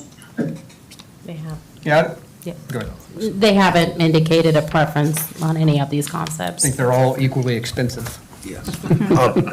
Desiree, one other point with doing parallel. Okay, the other thing, I guess, is this kind of like the connector, I feel like they asked us for our feedback and then we haven't really gotten very far with that. So I'm curious where we're, I know this is a long-term thing, but I just would hate to start going too far down this path if it's not gonna go anywhere. Yeah, agree. Blair? Yep. One other issue with the parallel parking on both sides, as I understand it, the angled parking per DOT regulations does not allow 45 degree, which is what this is. It's supposed to be 33 degrees. And one of the reasons is. If it is angled, it should be 33. Yes, Gotcha. and that this violates their own safety ordinances because it promotes people doing U-turns into the parking, which we know happens, and B, these people back into an active highway, which also violates their safety violations or their safety regulations. So parallel parking is what fixes all of that, or angling it at 33 degrees. And so, I think that's something that we need to require, is that it meets or exceeds their safety standards. You good, Desiree? Yes, sir. Ashley, do you have a comment? Sorry. Other items for discussion, recommendation from the admin committee to prohibit the placement of political signs in the public right-of-way. You've got a red line ordinance in your packet, Elizabeth or Desiree. Elizabeth? I mean, Sorry, John. that's pretty much it. We, I mean, in a nutshell, what we've done is move them out of the public right-of-way and onto private property, which when you get down to the prohibited signs section of the ordinance, there are 19 prohibited signs, and we added 20. Number 20 would be political signs. And I'm not even certain really that we needed to add that at the bottom. It certainly doesn't hurt for the sake of clarity, but number 14 was already, a sign within a public right-of-way, but it's just for clarity's sake. We were just, we've got half of the island that doesn't do it anyway, and now it's going to be maybe, perhaps, island-wide. Was there, I did not watch the committee meeting, was there? Yeah, I know. It was 19 minutes of your life. You couldn't have watched that? Could We have. were rolling. Was there a conversation, because right now we're all, and now we're going to nothing. Is there a happy medium somewhere in there that was There kicked really around? wasn't. I mean, Yeah. Ashley had made some good comments, a lot of good comments, really, with her 19 minutes. But one of the recommendations she made at the end was maybe just limiting to 2 weeks. Yeah, which was current 30 days. Currently, it's 30 days, yeah, but just as an option to look at. But, my feeling, and I won't speak for John or Ashley, but, my feeling is it's just more of a consistent ordinance practice. It's just a consistent public safety and sign ordinance. It's just more uniform, just not to have them in the public right-of-way because the other 19 aren't allowed, and we just, push them onto private property, and we keep the 30 days. So rather than limiting it to 2 weeks anywhere you want them, we keep the 30 days on private property. So, and I think the same removal timeframe. Yeah, 2 days. Yeah. I will say, we did talk about potentially, instead of just eliminating, just limit the number to 100 signs or whatever. But the staff could not monitor that. It'd be virtually impossible to go around and see how many signs were around. Or slackers. Or in an area, and monitor that. I think they felt like it was just a horrible thing on their part to Yeah, monitor. I mean, last thing you want is unenforceable. chief's team walking around with an ordinance saying, does this fit, it here, is it not here? 222, Yeah. 223. Hey, I don't personally, I think I like a middle ground instead of just all or nothing, but that's just my opinion. Yes, sir. I originally thought that a total ban would be appropriate after the last election. It was just ridiculous how many signs were out. Just got tired of looking at them then. But I started thinking about it, and I'm with you. I would prefer more middle ground, like limit it to 2 weeks instead of 30 days. Why? If somebody, I think it discourages somebody that's never run for a public office before to run. If they don't know a whole lot of people, they don't have a whole lot of people that they could put signs in their yards, they're not allowed to put anything in the public right of way. No one's ever going to know who they are. I think, in my opinion, it gives an unfair advantage to an incumbent or somebody that's been here a long, long time. I remember the first time I ran, I had 20 hand-painted signs that said elect Ward. I had 20 of them. And the only place because I didn't know many people, the only place I could put them was in the right of way.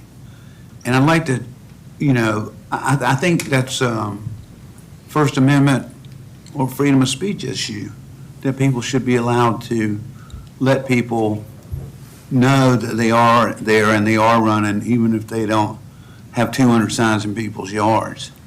And so I agree with Ashley and with the mayor. I'd like to see us strike a middle ground on this instead of a complete ban. So Elizabeth, y'all had, to your point, other communities and what they were doing, and I think if I remember right. We had, let's see, so we had in the administrative packet that you didn't review. I reviewed the packet, I didn't watch the meeting. But yeah, we looked at, Yeah, half a I mean, dozen. basically every other community, Yeah. man. I mean, there is no, we are the only community here that allows them in the public right of way. I mean, it was a long list. Yeah. And all of them allow them on private property.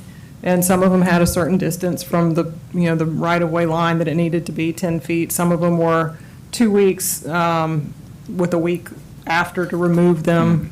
But across the board, nothing in the public right of way, yeah. And and really, when you look at, here it is.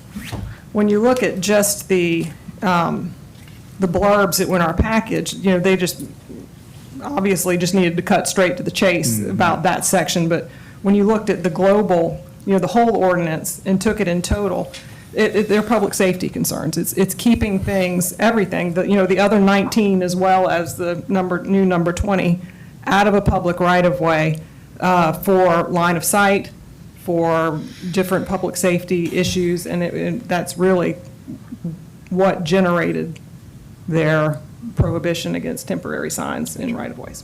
So, Line of sight? line of I mean, sight. aren't they like this high off the ground? Yeah. But that's Crazy. when you said Yeah. other public safety issues, such as? Well, they were the environmental concerns as well.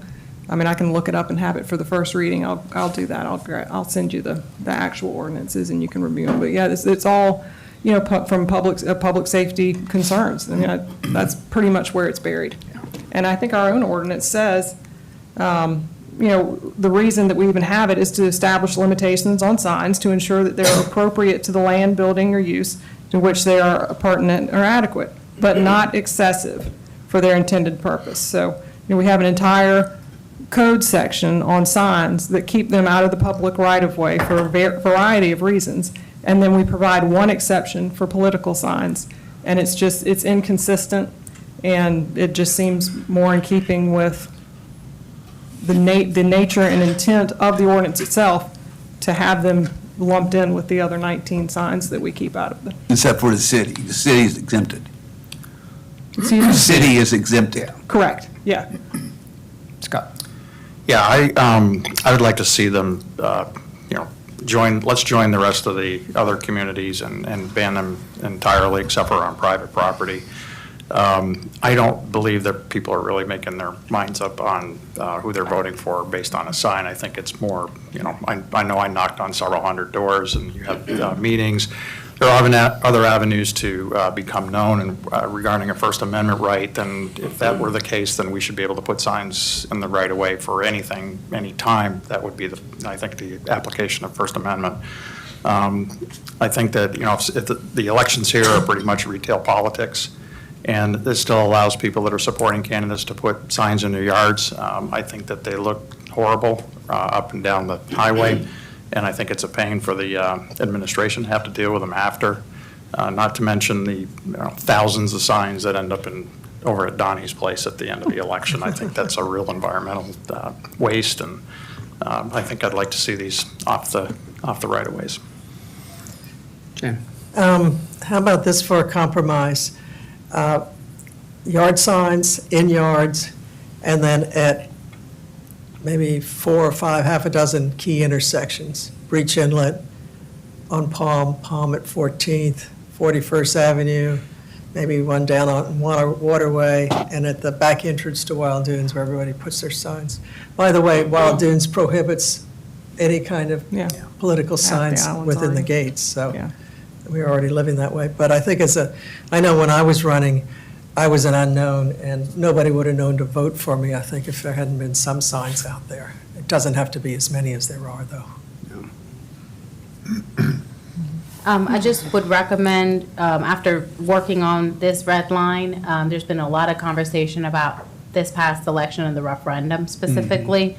And I don't know if subsection 20 would cover the way that it's written, and maybe we can change that political campaign signs, including but not limited to those promoting a political candidate or party within a public right-of-way, just so that if the intent is to include any campaign, any political sign, somebody could argue that a sign supporting or rejecting a referendum issue is not necessarily a party or a political candidate, so that could be challenged. So that would just be a suggestion that we broaden that language to include referendum signs in the future, if that's the will of council. So here, just to circle back to Jimmy's question, here's one of the code sections from, that's more expansive than this.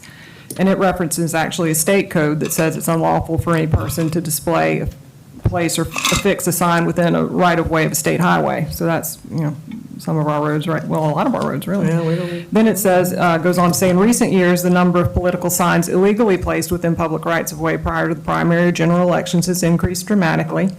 Often those signs in rights-of-way do not regularly maintain them in good conditions or remove them promptly, which is definitely not our issue. We're good with that. But it says often signs are placed in locations that block the vision of motorists and pedestrians. They not only present a clear and present danger to members of the public, but they also impinge on public resources and the time for town employees who must remove the signs when dangerous conditions exist.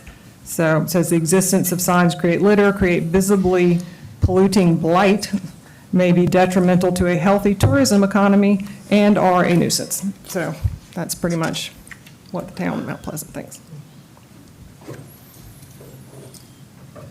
Yeah, I just, if I can chime in, I Yep, think go ahead. I've already said this, but I feel like the signs in the public right of way got way out of hand in the last couple elections, and one of the issues I had with it is that you didn't know necessarily where they were coming from, who was supporting them, who's, you know, who's in favor of them and who's not. You know, you can have just one entity that has a whole bunch of money and they can put up a whole bunch of signs, and, you know, Jimmy's talking about how some unknown person comes along and it's unfair for them. Well, it could be unfair for somebody who can't afford this. Signs are not cheap. Somebody who can't afford hundreds and hundreds of signs. And then also from the environmental side of things, it bugged me when I had to get rid of mine, and, you know, they're plastic. And I'm pretty sure they're not recyclable. And that's a whole lot of waste. So I think we should, you know, feel like a broken record on this one, but we're not the only community in the world that's dealt with this, and I feel like if everybody else is getting rid of them, there's probably a reason for it. All right. So based on the recommendation of the admin committee, this will be included on your council agenda for first reading. Sounds like it. Next item, discussion of amendments and extension of emergency ordinance allowing erosion control structures under certain conditions. We talked about this at our last council meeting. You've got a red line in your packet. Douglas, you want to?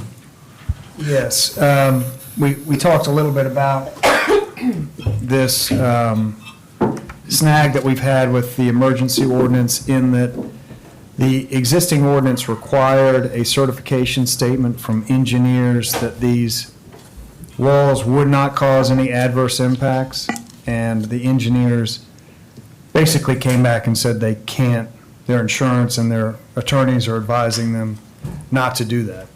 So this draft has that certification statement deleted, and the city attorney has advised a section be added.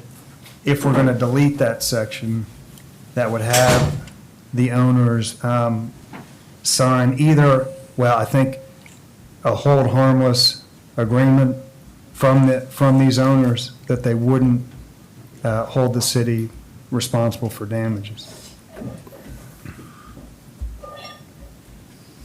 That's it in a And that would nutshell. extend it. That's the other provision, is it would, it's set to expire on the 19th. This would extend that 60 more days. Yeah.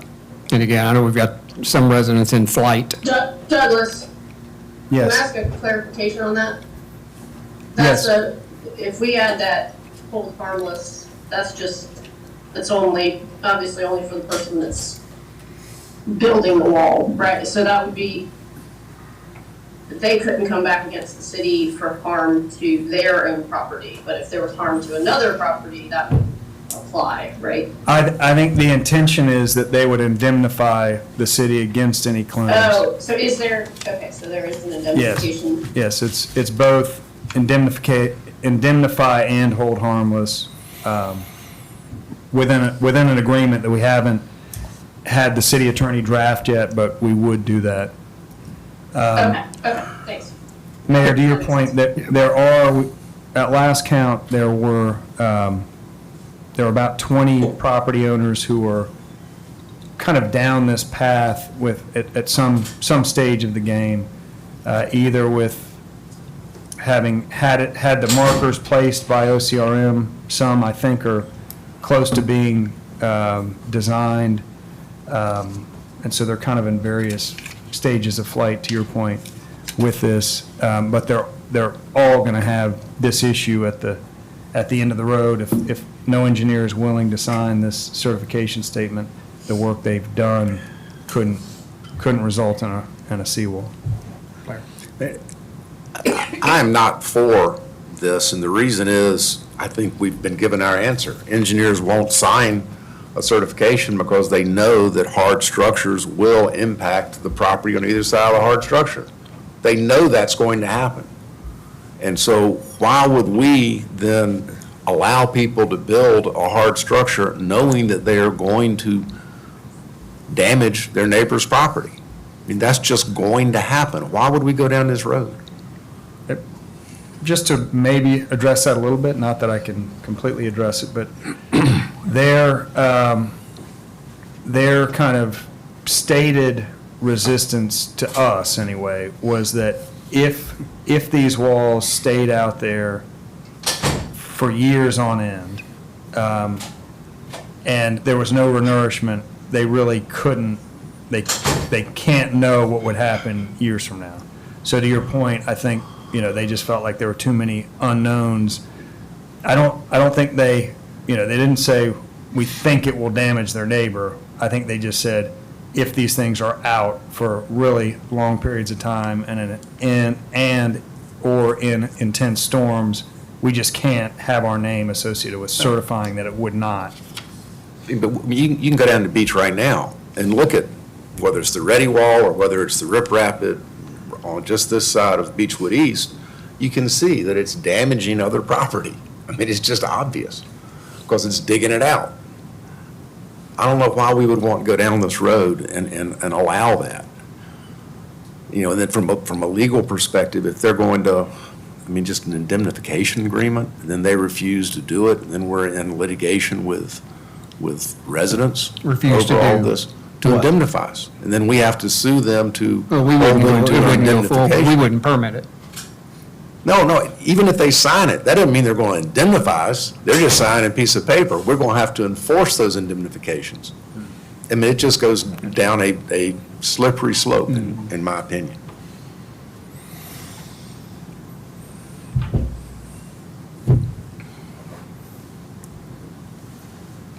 Good. Well, there. So this will be in the, This will be in our council meeting for And- first reading. and we'll have some legal counsel around it. Perhaps Mac will be there. Mac will be there. Yes. yeah.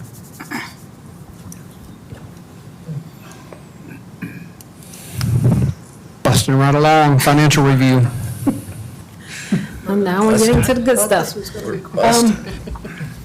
Well, I'm going to be as brief as I can on where we currently stand.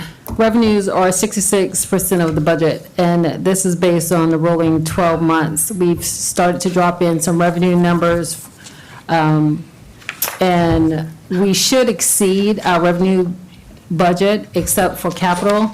The FY '24 budget projected a grant revenue for Waterway Boulevard, and that has been deferred to FY '25, so of course that revenue will be moved along with the expenses.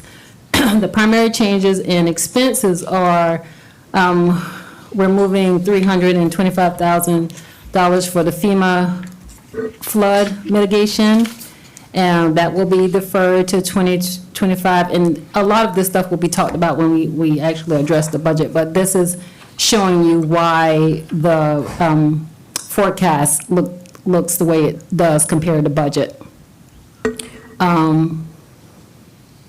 For the beach preservation, it shows that we actually received some grant income to offset some of the expenses that we were incurring for the beach renourishment, as well as the general fund increase is primarily due to, of course, the wage study and the increases that are in personnel costs. The general fund, as mentioned by Desiree, we'll see that the business licenses and the rental licenses, they are increasing as we approach the renewal deadline. However, we're still tracking a little bit behind where we were last year and the budget, and hopefully that will increase in the next couple of months. Building permits are still low, and they really do not appear that they will catch up. So I think we're going to be under budget there, but we'll see, we're hopeful. As we will see later, the tourism funds are starting to shrink, and we will definitely need to find another source of income for FY '25 if we plan to do any of the major projects that are currently listed in that budget. on the second page. And I just want to point out that the interest rate, we're still getting a good percentage, but as you have noticed over the last 3 months or so, that interest rate has been dropping. It is currently 5.5382 compared to 5.5674 last month, and that has steadily decreased. As I mentioned, with the tourism schedules, the Muni A we're 5% behind previous year.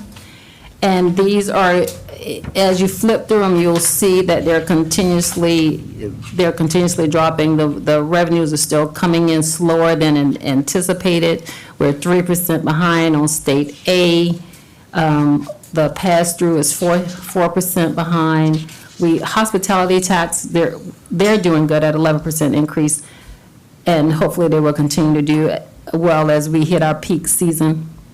But the beach preservation, which is also compared to the Muni A, is 5% behind, and our local option tax is ahead by 2%. Now, this schedule shows that we haven't received anything since December, and that's actually true. We just received the January payment April 5th. So those funds are steadily coming in slower and slower every month, and I'm not sure what's happening there. I'm just going to kind of, you can review the cash balances if you like, and I'll just kind of breeze through Can you hold on that? Absolutely. Can we walk through that for just a second? Because that's a really good schedule, and I think this kind of plays into our budget. Okay.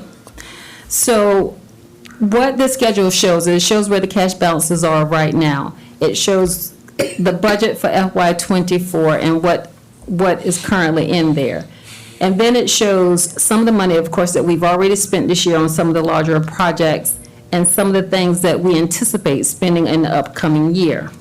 Now, the pink highlighted columns are what council recommended that we finance for the upcoming year. So those things they're still in there, but if we take them out, we're dealing with $9.1 million that will be added back to the fund balance.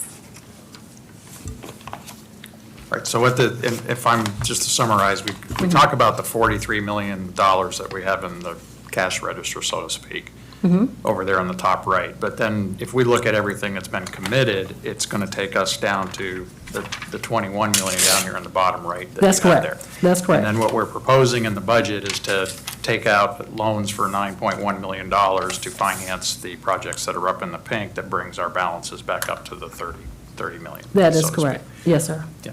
And I think we're going to talk about the fund balances when we get to the. Yes, we will. We will. Thank you. You're welcome.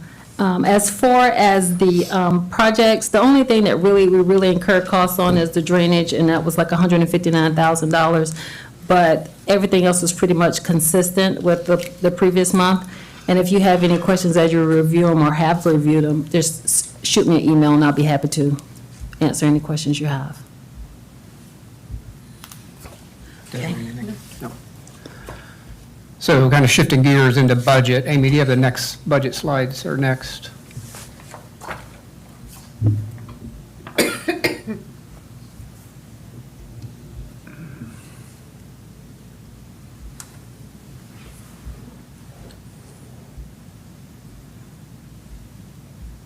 So from our budget workshop, the takeaways were all of this and more. So we have updated, as Deborah said, we started forecasting at this point, given we're in our last quarter. So we've updated revenue and expense to include really the prior 12 months from March 2024. We've reflected the grant revenue that we hope to receive on the Waterway Boulevard path, roughly just under $1 million. So that's showing as income at this point. Hopefully, we're going to hear about that this month or next month on that particular grant. Scott, to your point, it assumes a debt issue for City Hall renovation, the fire truck purchases, as well as the garbage trucks in fiscal '26. It assumes we're raising the debt service millage in fiscal '26 by $1 million to pay for the City Hall debt at that point, and then the others in out years. We So adjust. that 283 will cover, 283 a year will cover the 9-1? Cover about It would- 85% of it, give or take. It doesn't, I don't think that tracks at It all. would only cover about 80-90% Of City a Hall. debt issue for City Hall, estimated at 4 million. And that'd be over how many years? That'd be a. 15. that'd be a 15 long- million, yeah, 15. The garbage trucks and the fire trucks are, we assume a 10-year loan. But there's no revenue, so we're No. not raising revenue to cover At this that. point. No, at Yeah. this point, we just raised the debt service millage by 1. Yeah, and the garbage trucks actually were for a 5-year. Correct. Debt number. And this number for the millage is right as we stand now. Of course, it'll increase. By the 1, yeah. Yeah. We adjusted the rec center 10-year capital plan, eliminating, pushing further out the cardio room and eliminating the new gym. So that's, you can see those numbers there, 3.7 million and 800,000.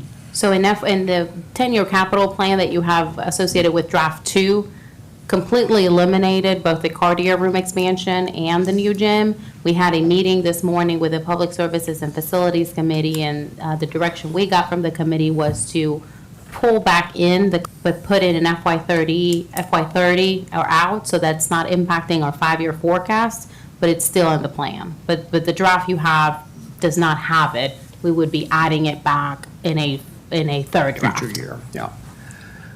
The last piece with regard to rec center, the playground equipment, which is roughly a $500,000 number, there's $127,000 that's in a rec building fund, so we would propose to wipe that fund out and place it against there. So the funding for that was a third looking at capital projects and 2 of the tourism funds. Now we're roughly $500,000 split, 125 from the rec building fund, 125,000 for the capital projects fund, muni A-tax and state A-tax.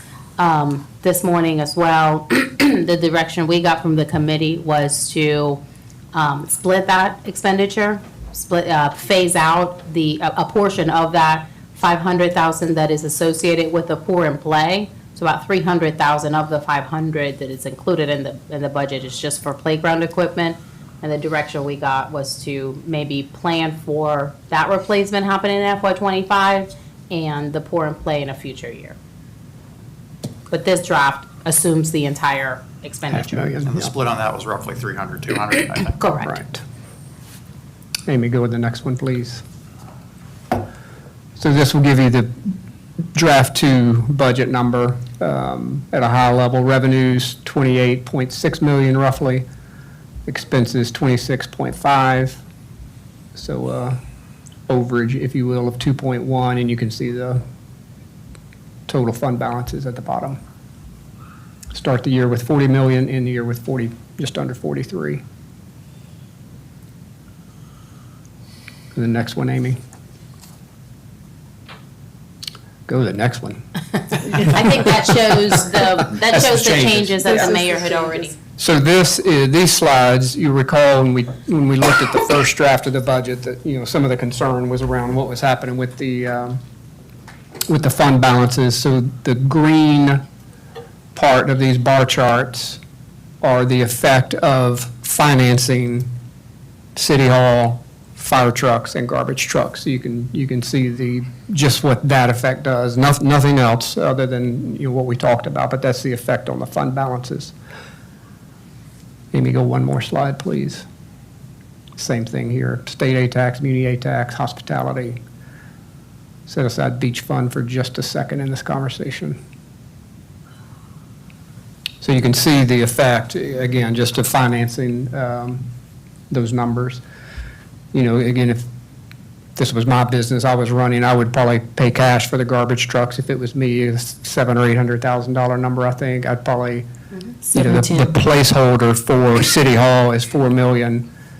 We'll find out next month, if that's good, bad, or indifferent. But, if it was a $4 million number, I'd probably use $1 million to pay down and finance 3, so that would adjust some of these numbers if we needed it to. If we go down that path or we finance everything, that's fine too. But just to give you some feel, this is what happens to your fund balances with the financing activity, with the debt activity. Just to I gotta chime in here, though, on this. The beach fund going negative by 4.8 is, it basically. I'm just setting that aside for Okay, just a all right. second. Oh, you're, okay, well, yeah. I can't look at these. All of this is phantom. I mean, Yeah. to some extent, it's just numbers on a page at this point. The beach fund, we've got a $17 million number forecasted out in '27. We'll have about 10+ million by the time we get to fiscal '26. I mean, we can easily plug that hole if we want to, but, I don't know that I would feel comfortable saying today that we absolutely have a beach renourishment need in fiscal '27. It might be '28, it might be '26. I don't know I don't know when we're going to have a beach renourishment. Yep.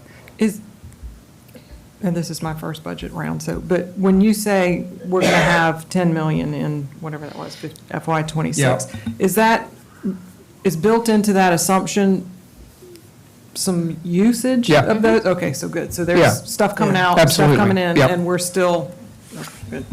But it does not include any FEMA money or state grants that we might, that we've used in the past, and that we're not assuming anything. Correct. All you have now, to Scott's point, is a $17 million number in fiscal '27 for a project that would be both ends. Yeah. City some share on that end, on the Wild Dunes end, and, full payment at this point. One of the, if you've been watching the beach preservation committees, which have been great, by the way, just from an information flow, one of the items we have tasked that group with is an ongoing funding mechanism. And that's the other reason we haven't plugged in the beach $17 million project here, to cover from a fund balance standpoint. I want to see what comes out of this group from a recommendation. We talked about a tax district, we've talked about raising taxes, we've talked about, beg, borrowing, and stealing from county and state and fed. I think everything's in play. I don't know how we're going to pay for it sitting here today, but we've got the funds to pay for it. To get to FEMA, you have to have a named storm. That's a who knows. County kicked in a little bit in '08. We haven't had a conversation with them yet around, some cost sharing. State looks like they're going to come through in their normal way with next to nothing. And again, as part of what this beach preservation committee is doing, if we're going to be on our own to be doing all of this, then how do we pay for this? If it's every 5, 8, 10-year number, or whatever it looks like, how are we going to pay for this? And obviously, fund balances are not going to do that on an ongoing basis. We are going to have to do something. And again, I think what's going to come out of this, I don't know what's going to come out of the Beach Preservation Committee, but I think we got to let that group keep walking down a path to come back to council with recommendations before we plug this number, in my opinion. So. Yeah, no, and taking the beach fund aside, and I go back to Deborah's comment when she was just going through the review, which I would echo, is that we cannot continue to sustain the expense growth that we're having without raising revenues. And I think what we're finding is that, to support our staff increases, which, we were having a side conversation this morning, we probably have another 3.5% in the multi-year forecast here. The reality of it is, if we've got sticky inflation or higher interest rates or et cetera, we may have to continue to do these adjustments in a high growth area over time. So, we may have these other expected adjustments as we go forward. I think our expenses are growing so much faster than our revenues. If we don't get some recurring revenue increases in our budgets going forward, we're just going to see, as we saw in version 1 and as we're seeing in version 2, even without the beach expenditure, our fund balances are depleting, which means we're basically relying on savings. So, how can we continue to have the high-quality services that we have from all of our departments, from our rec center, continue to invest there without increasing revenues? And I'm probably going to get stoned for this, but I would recommend that we start looking at a regular millage increase every year that's tacked to the CPI or the CPI plus index, or other revenues. And I think what we looked in the millage charts, it's for every $1 million for a resident of assessment, we're talking a dinner out in the year. So, and it's going to raise 700,000. We've got to start matching our revenues to our expense growth, and right now we're not doing that. So we are looking at a budget that I think we can make it through this year, but I think we're forecasting that we're going to be living off savings into the next several years. And if we don't do something about it, we're going to be handing the next council and the next mayor at some point a real problem. Yeah, and I think, I look at it a little bit differently, Scott, and that's why it's nice to have these workshops to get all the opinions around the table and on the table. These fund balances aren't savings, in my opinion. I mean, they're revenue to the city. Some are obviously tied to specific usages, without a doubt. And, for the last 3 years, there are prior councils, prior mayors, prior anything that would have killed to have even fund balances to the right out here. I mean, it's just, we're just in a different spot. So for us to, the conundrum that we're in, and you and I have had this conversation before, you've got some fixed revenue, but a whole lot of variable revenue, which is a little scary way to walk the balance beam for sure. But I think, post-Hugo, post-07-08 recession, this is a very resilient place, from an economic standpoint and a revenue flow standpoint. A lot of our conversation at the workshop and tonight, to some extent, is certainly out on future years, which we need to keep our eye on. I'm like 25, 26, 27, I have zero concern about what's going on, absent what we may have to do with the beach and where those funds may come from. So I'll stop there. What I'll say is that, I think to Scott's point, I think you all bring really good points. We have been comparing ourselves to the last couple of years in tourism revenue, which has been dramatically, have increased exponentially compared to what we had seen pre-COVID. And this year, we're starting to see those leveling off. So maybe we are going to be somewhere close to where we were pre-COVID in the next few years. We don't know.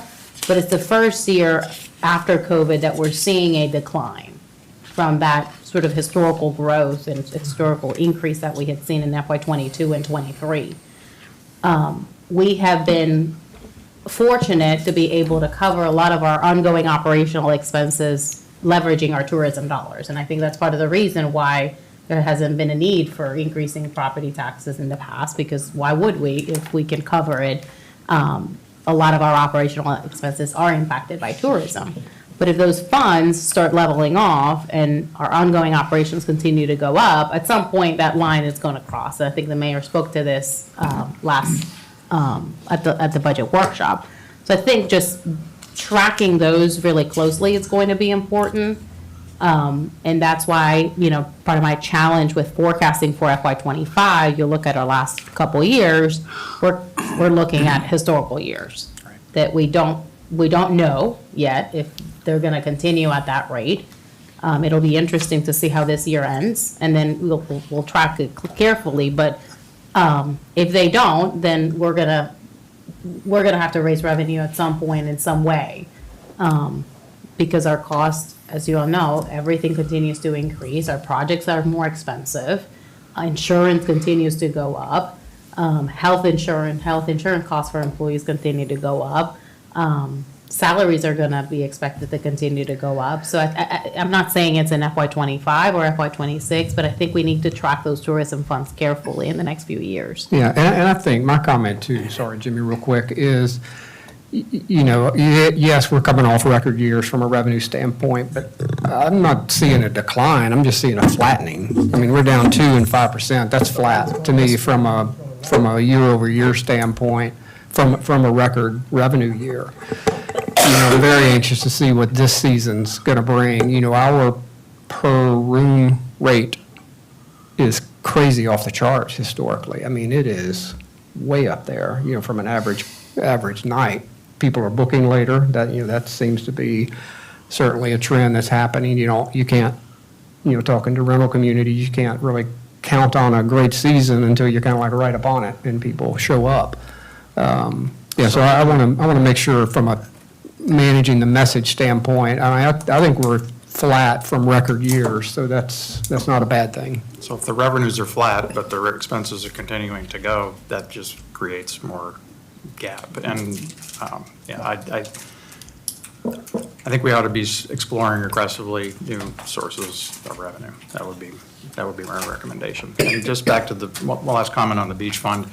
I think when we are forecasting out for the 29 here, we can't show a negative $5 million deficit. We have to either put a financing event in there or spread the fund balances from the other funds to zero that out. I think the model is driven us into a negative position, but we're essentially saying that we've got $5 million worth of free slack in our budget here. Or pull the project off the table, because again, I'm not Could do concerned, that. Could do that. I don't think we're, Could do that too. who knows what nature's going to wind up doing to us, but I'm not convinced we're going to have to do something in '27, Jimmy. I just had a question. Isn't our cash balance up $6 million over this time last year? Yes, I Yeah, I think think you're it's, right.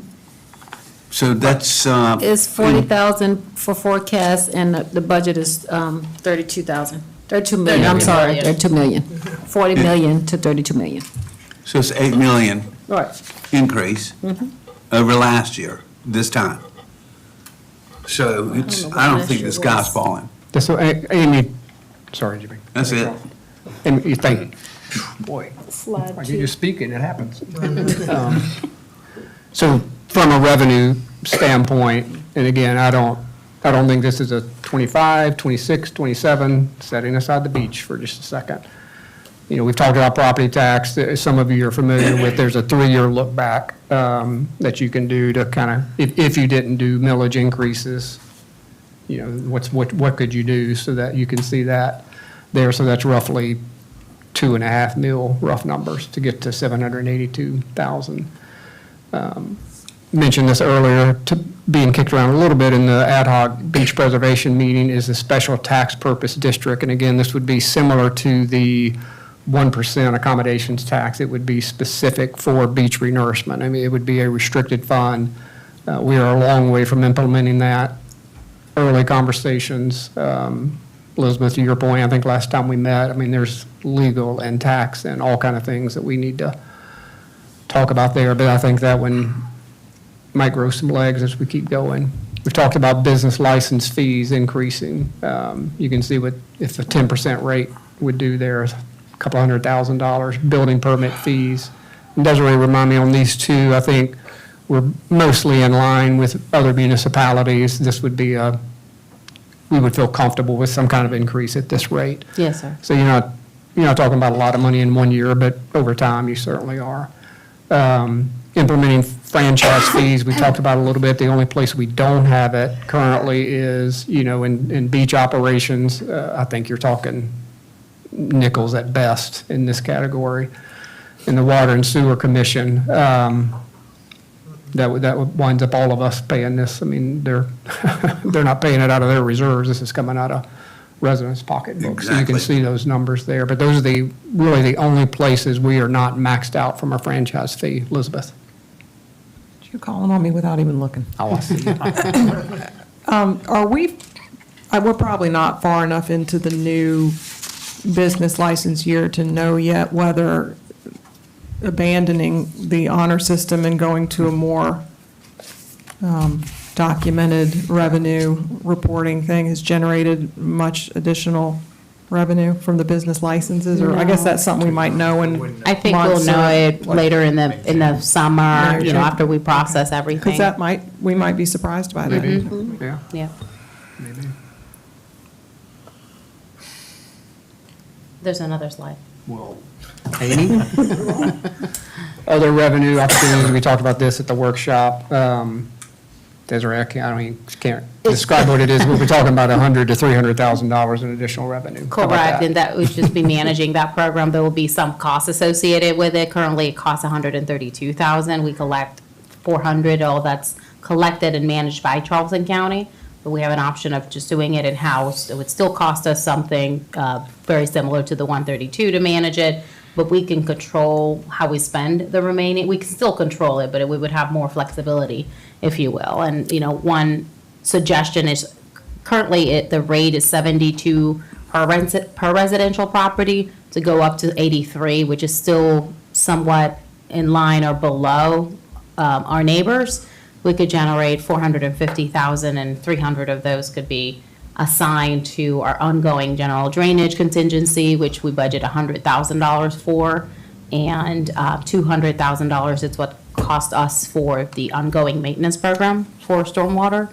So it would be restricted for stormwater management, so we could free up some of our capital projects, capital project fund reliance for these expenditures and assign that money for those projects. Some small ones, yeah. So, yes.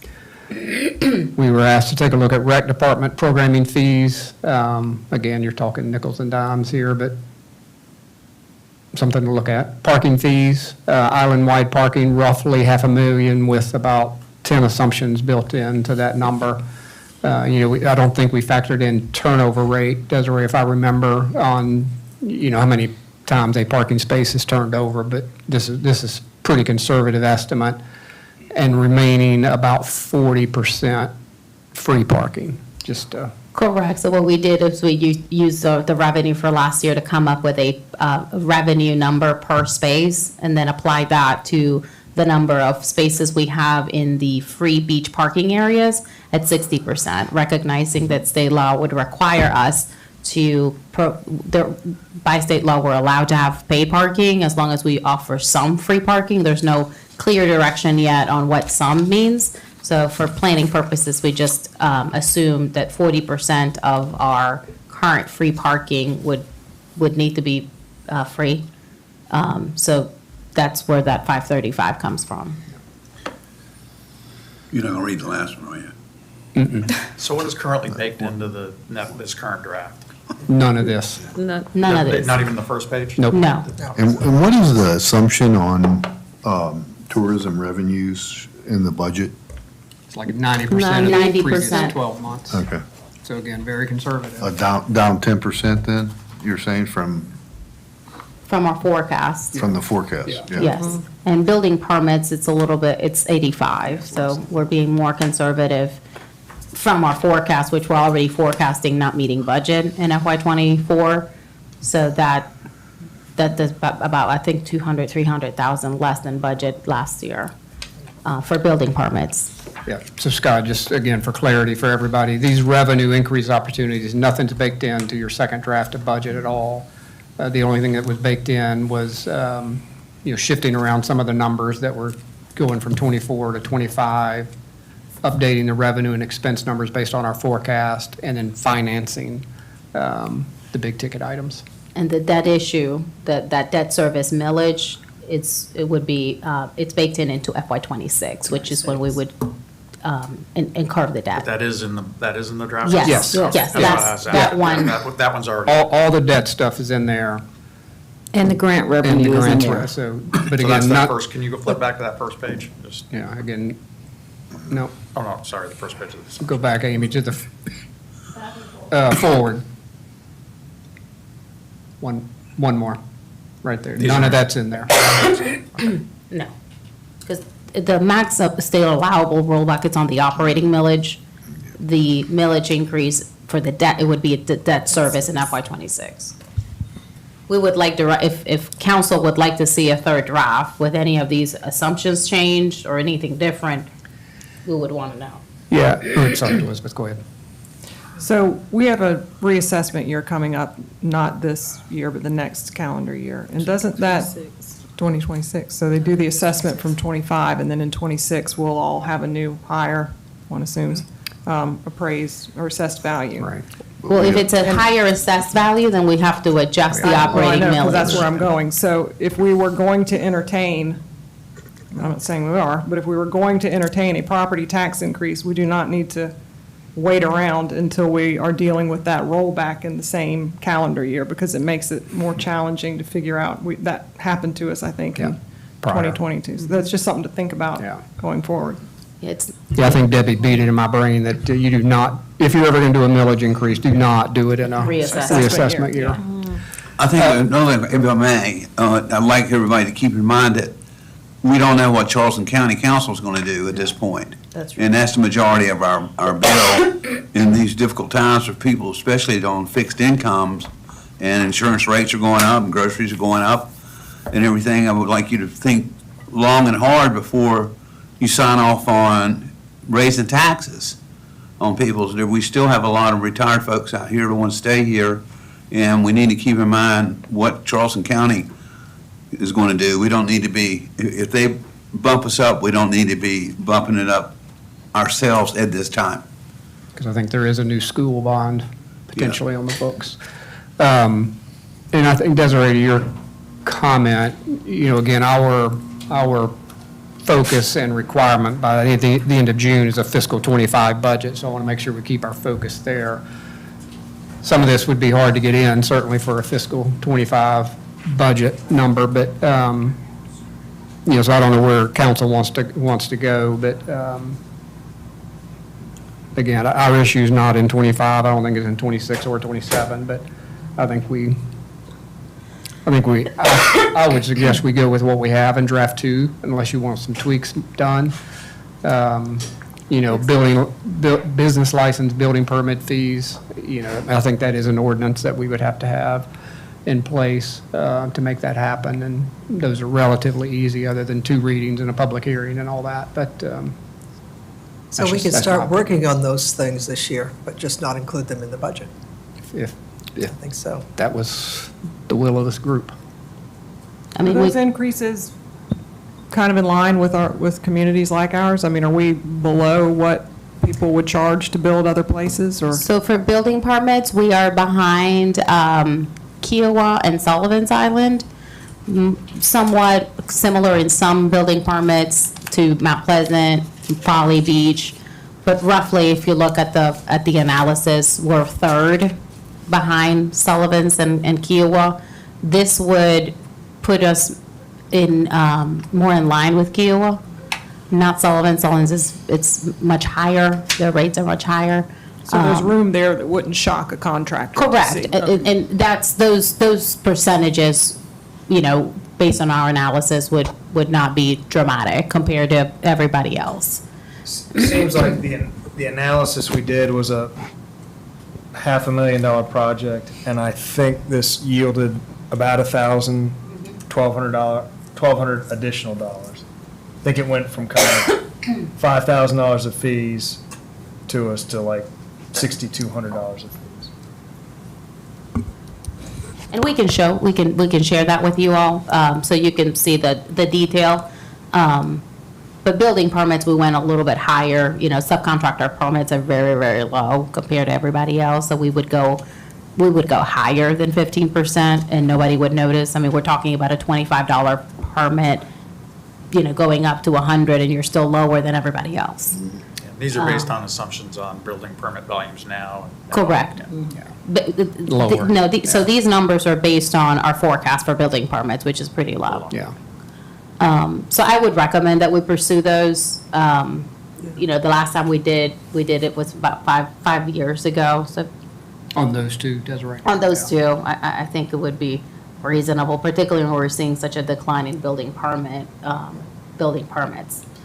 I think we should also investigate increasing parking fees so that we can do it probably the end of the season. And we have that sort of baked into our schedule with our parking manager. They have some suggestions for us. All of those rates need to be approved by council, so we'll bring those suggestions at the end of the season after they have an opportunity to evaluate where there's opportunity. We've already identified some. I have a question. So we're going to leave this current draft the way it is until we hear back from the Beach Preservation Committee?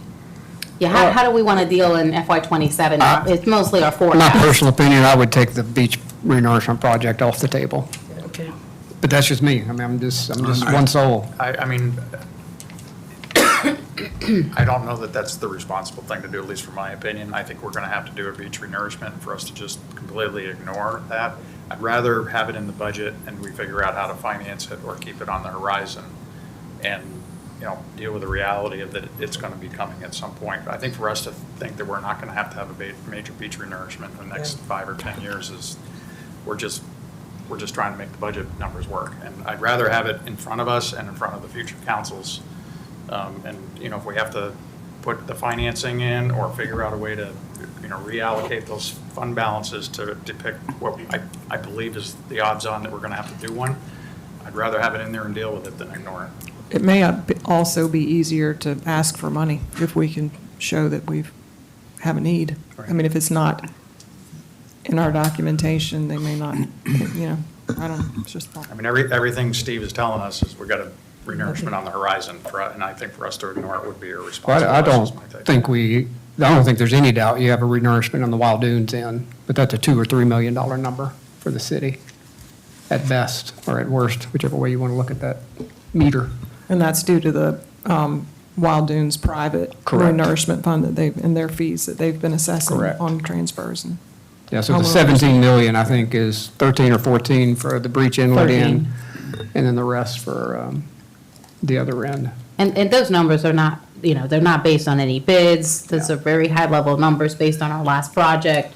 All of that, as you know, will be based on the moment where we're ready to do a project, how much sand is available, how much we can move, and then whatever those bids come back with. We have a good idea since we've done it a couple times. So that's 17, and this is, the downside is people get glued into 17. Oh, you said you were going to spend 13 million down my end, and why is it only 9? And, you know, but I think from a planning perspective, knowing that that's on the horizon, whether it's in FY '27 or, as we've heard from Stephen, you know, the goal of a shoal management project on the north end is to extend the life of that 2018 project. So it may be that we don't need to do a larger scale dredging project for maybe 3 more years or 4 more years. We just don't know. Same thing down this end. If the Army Corps of Engineers project helps solve that situation for 5 years, then we're not planning for, we're getting ready to be shovel ready for when the time comes, but it may not be necessary in FY '27. It may be necessary earlier if it is just, there's a little bit of an unknown here. And I think to the mayor's point, I did want to clarify that what we're assuming the portion of the city's contribution for a project at Wild Dunes is 25%. Sort of historically, we've seen a 16% participation in 2008 and 14% in 2018. Those may be inverted in my head, but roughly that. So some may argue that it should be more than 25%. Others may argue that it's less, but just an assumption. Just an assumption is 25%. Yeah, and I'm not suggesting, Scott, we ignore it. I mean, this is ink on a page at this point. I get we're going to have to pay something, but there's so many variables. You know, the shoal projects could easily push it out 2, 3, 4 years, pick a number. The Army Corps project could do something. The Beach Ad Hoc Committee could come back and say, do this tax district, and we don't have a hole, potentially. I mean, to me, there's just so many variables that, I mean, if we want to plug it in there and take money out of the fund balances or put in a debt issue, that's fine, just to balance it. But again, I would suggest taking it off, but that's just me. Mayor, I guess, and Scott, would it kind of strike a balance to just put the amount in that we're going to have in hand at that year to make it a kind of zero out? So go back. 10 or 11 million. Instead of 17, have 10 or 11, is that, I mean, we don't know the amount, but to your point, it's kind To of a me, placeholder. it just goes back to, I mean, I think the emails, traffic that I've seen coming around, you know, the next beach renourishment could be $20 million. We don't know where or how it's going to happen. We know that the cycles are becoming more frequent. My planning approach would be, I'd rather have it in, and if we don't need it, we can pull it out, rather than fool the model with a number that might be light on a renourishment that we know is going to be an expensive one. We can always push it out. If it doesn't happen, to your point, Philip, I think we can always push it out, but it was put in there for a reason, it was put in there that year for a reason. And now I think, if we're trying to make the model work, that's certainly an option, that's just not the approach I would take. I'd rather plan for it, and then if it doesn't come in, then we might have over-planned for it, or at least it's kept on the horizon. Like you said, it's not a 25 issue, could be a 26, 27 issue, we just don't know, and it was put in 27 for a reason. Is there any agreement on how? This is where the dart landed. Yeah, that's all. We're concerned about fund balances shrinking. Obviously, now they're going the opposite way because we're borrowing money.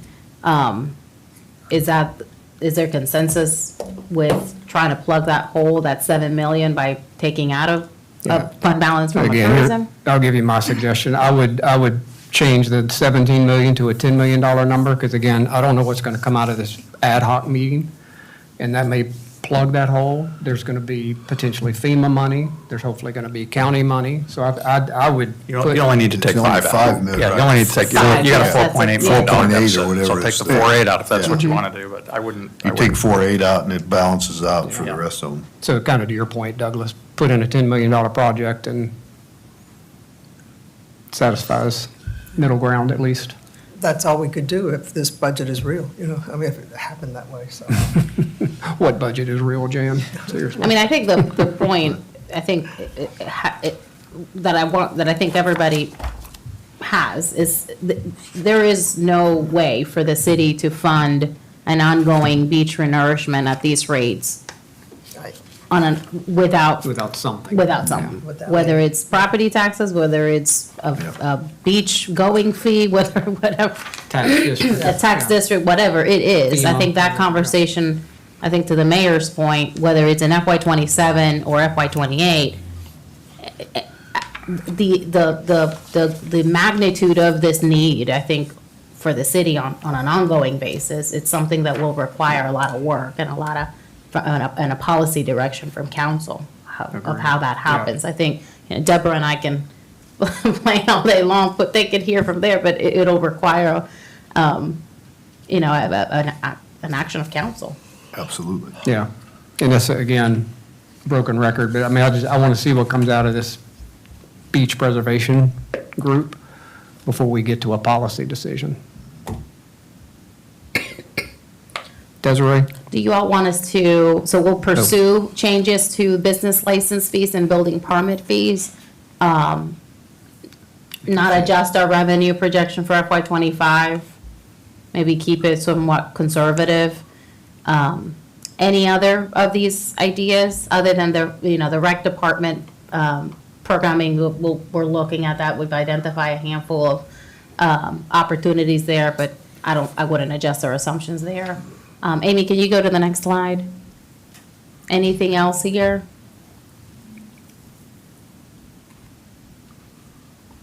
I would do the first one. You're seeing municipalities do that. I would definitely do that, just to give us a control factor. And that'll take some time Yeah. to do that transition, but we can certainly continue those conversations with the county. Yeah, and I wouldn't change anything change with your anything budget. on the- I would okay. just start the process to get us there.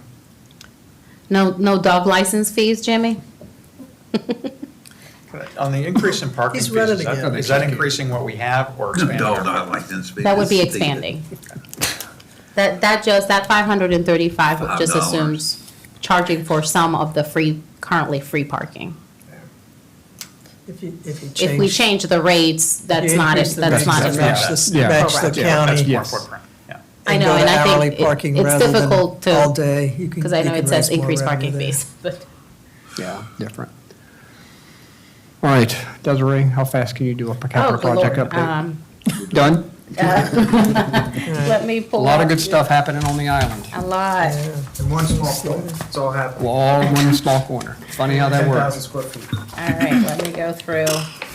So as you know, if you've been to the marina, you've seen all that activity. The first two outfalls, 30th and 36th, are completed. The safety grates were delivered last week to 36th Avenue, and they've been installed.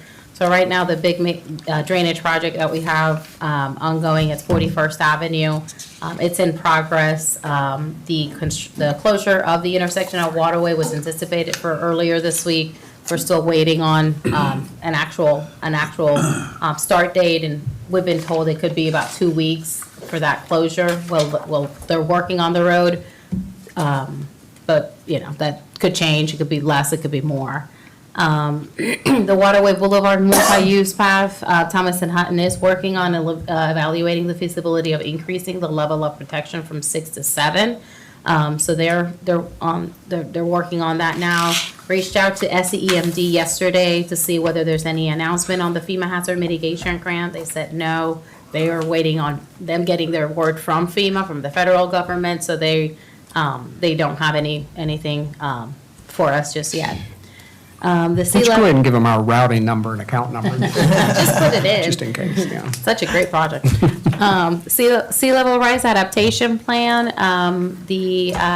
Seaman Whiteside held a technical workshop last month to identify vulnerabilities, and there's another stakeholder meeting scheduled with the Planning Commission and the Environmental Committee next month. The public dock, the demolition is complete, so that's good news. They are then coming after they dispose of all that material. The contractor will be then coming and spending about several weeks piling, driving all the new piles. But we met with the contractor last week. They anticipate completion of that project June 1st, so that would be great. Same contractor is working on the T-docks, dredging, that's an ongoing process, still working on, with ATM on the pre-application meetings and coordinating with some of the stakeholder groups that are gonna be joining the city's permit. All right, so beach maintenance and restoration. The emergency work is ongoing as necessary when emergency situations occur. The shoal management project application has been submitted as the new permit that we were required to submit for the city's portion associated with the Army Corps of Engineers project. We have a kickoff meeting with the Army Corps of Engineers tomorrow, so that's good news. Anticipate them mobilizing in May.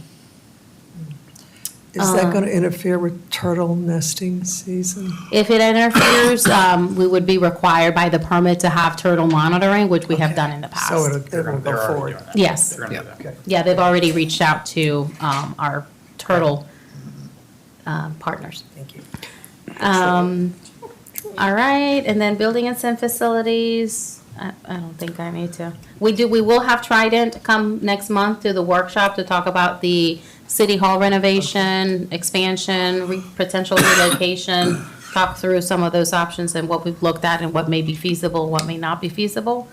Question, I know we're trying to move on No, quickly, please, but go we've ahead. talked to them about our conversation, your conversation, and my conversation Yes. about what other cities are doing when they're renovating city halls and stuff, especially Greer, South Carolina. Yes, I What have. did they say? We have talked to them. They actually were the ones who also told us that some of these communities that are going through renovations are incorporating some revenue generating opportunities by making their council chambers available for renting for special events.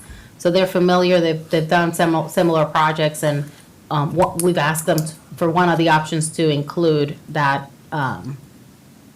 assumption. Was a revenue generator, like wedding receptions and things like that. Correct. Just some type of community space. yeah. Some type of space, yes. Right. I think that's it. The dog park is complete. And, yeah, nothing new. Can I ask a quick question? I'm sorry, but that question that Jimmy asked made me think about something. We don't utilize the rec in that way right now. We do not. And do we have a good reason for that? It has been looked at in the past. Our only opportunity would be for the rec building and the fields. And the feedback that we've gotten in the past is that would limit how available that space is for the rec It's programming. more traditional program. Correct, it's a more traditional programming. So it has been discussed in the past, it just hasn't been embraced. Well, the building isn't used on Sundays. All right, let's wrap. There being no further business. Wait, there's one more thing. You got one I more? just wanted to her point, Well, I talked to the people in Greer, and their city hall is rented out every Friday, Saturday, and Sunday until the end of August. And they have a year and a half waiting list, and they're generating revenue. It's not enough to cover the building, but it sure does offset the cost a lot. And it's a real great thing for the community. The community loves it. Yeah, Sorry, that's here- it. Here, definitely, I agree with. The rec center, there's too much programming going on to do it, in my opinion. All right, motion to No further adjourn. business. Motion to adjourn. All say. Aye.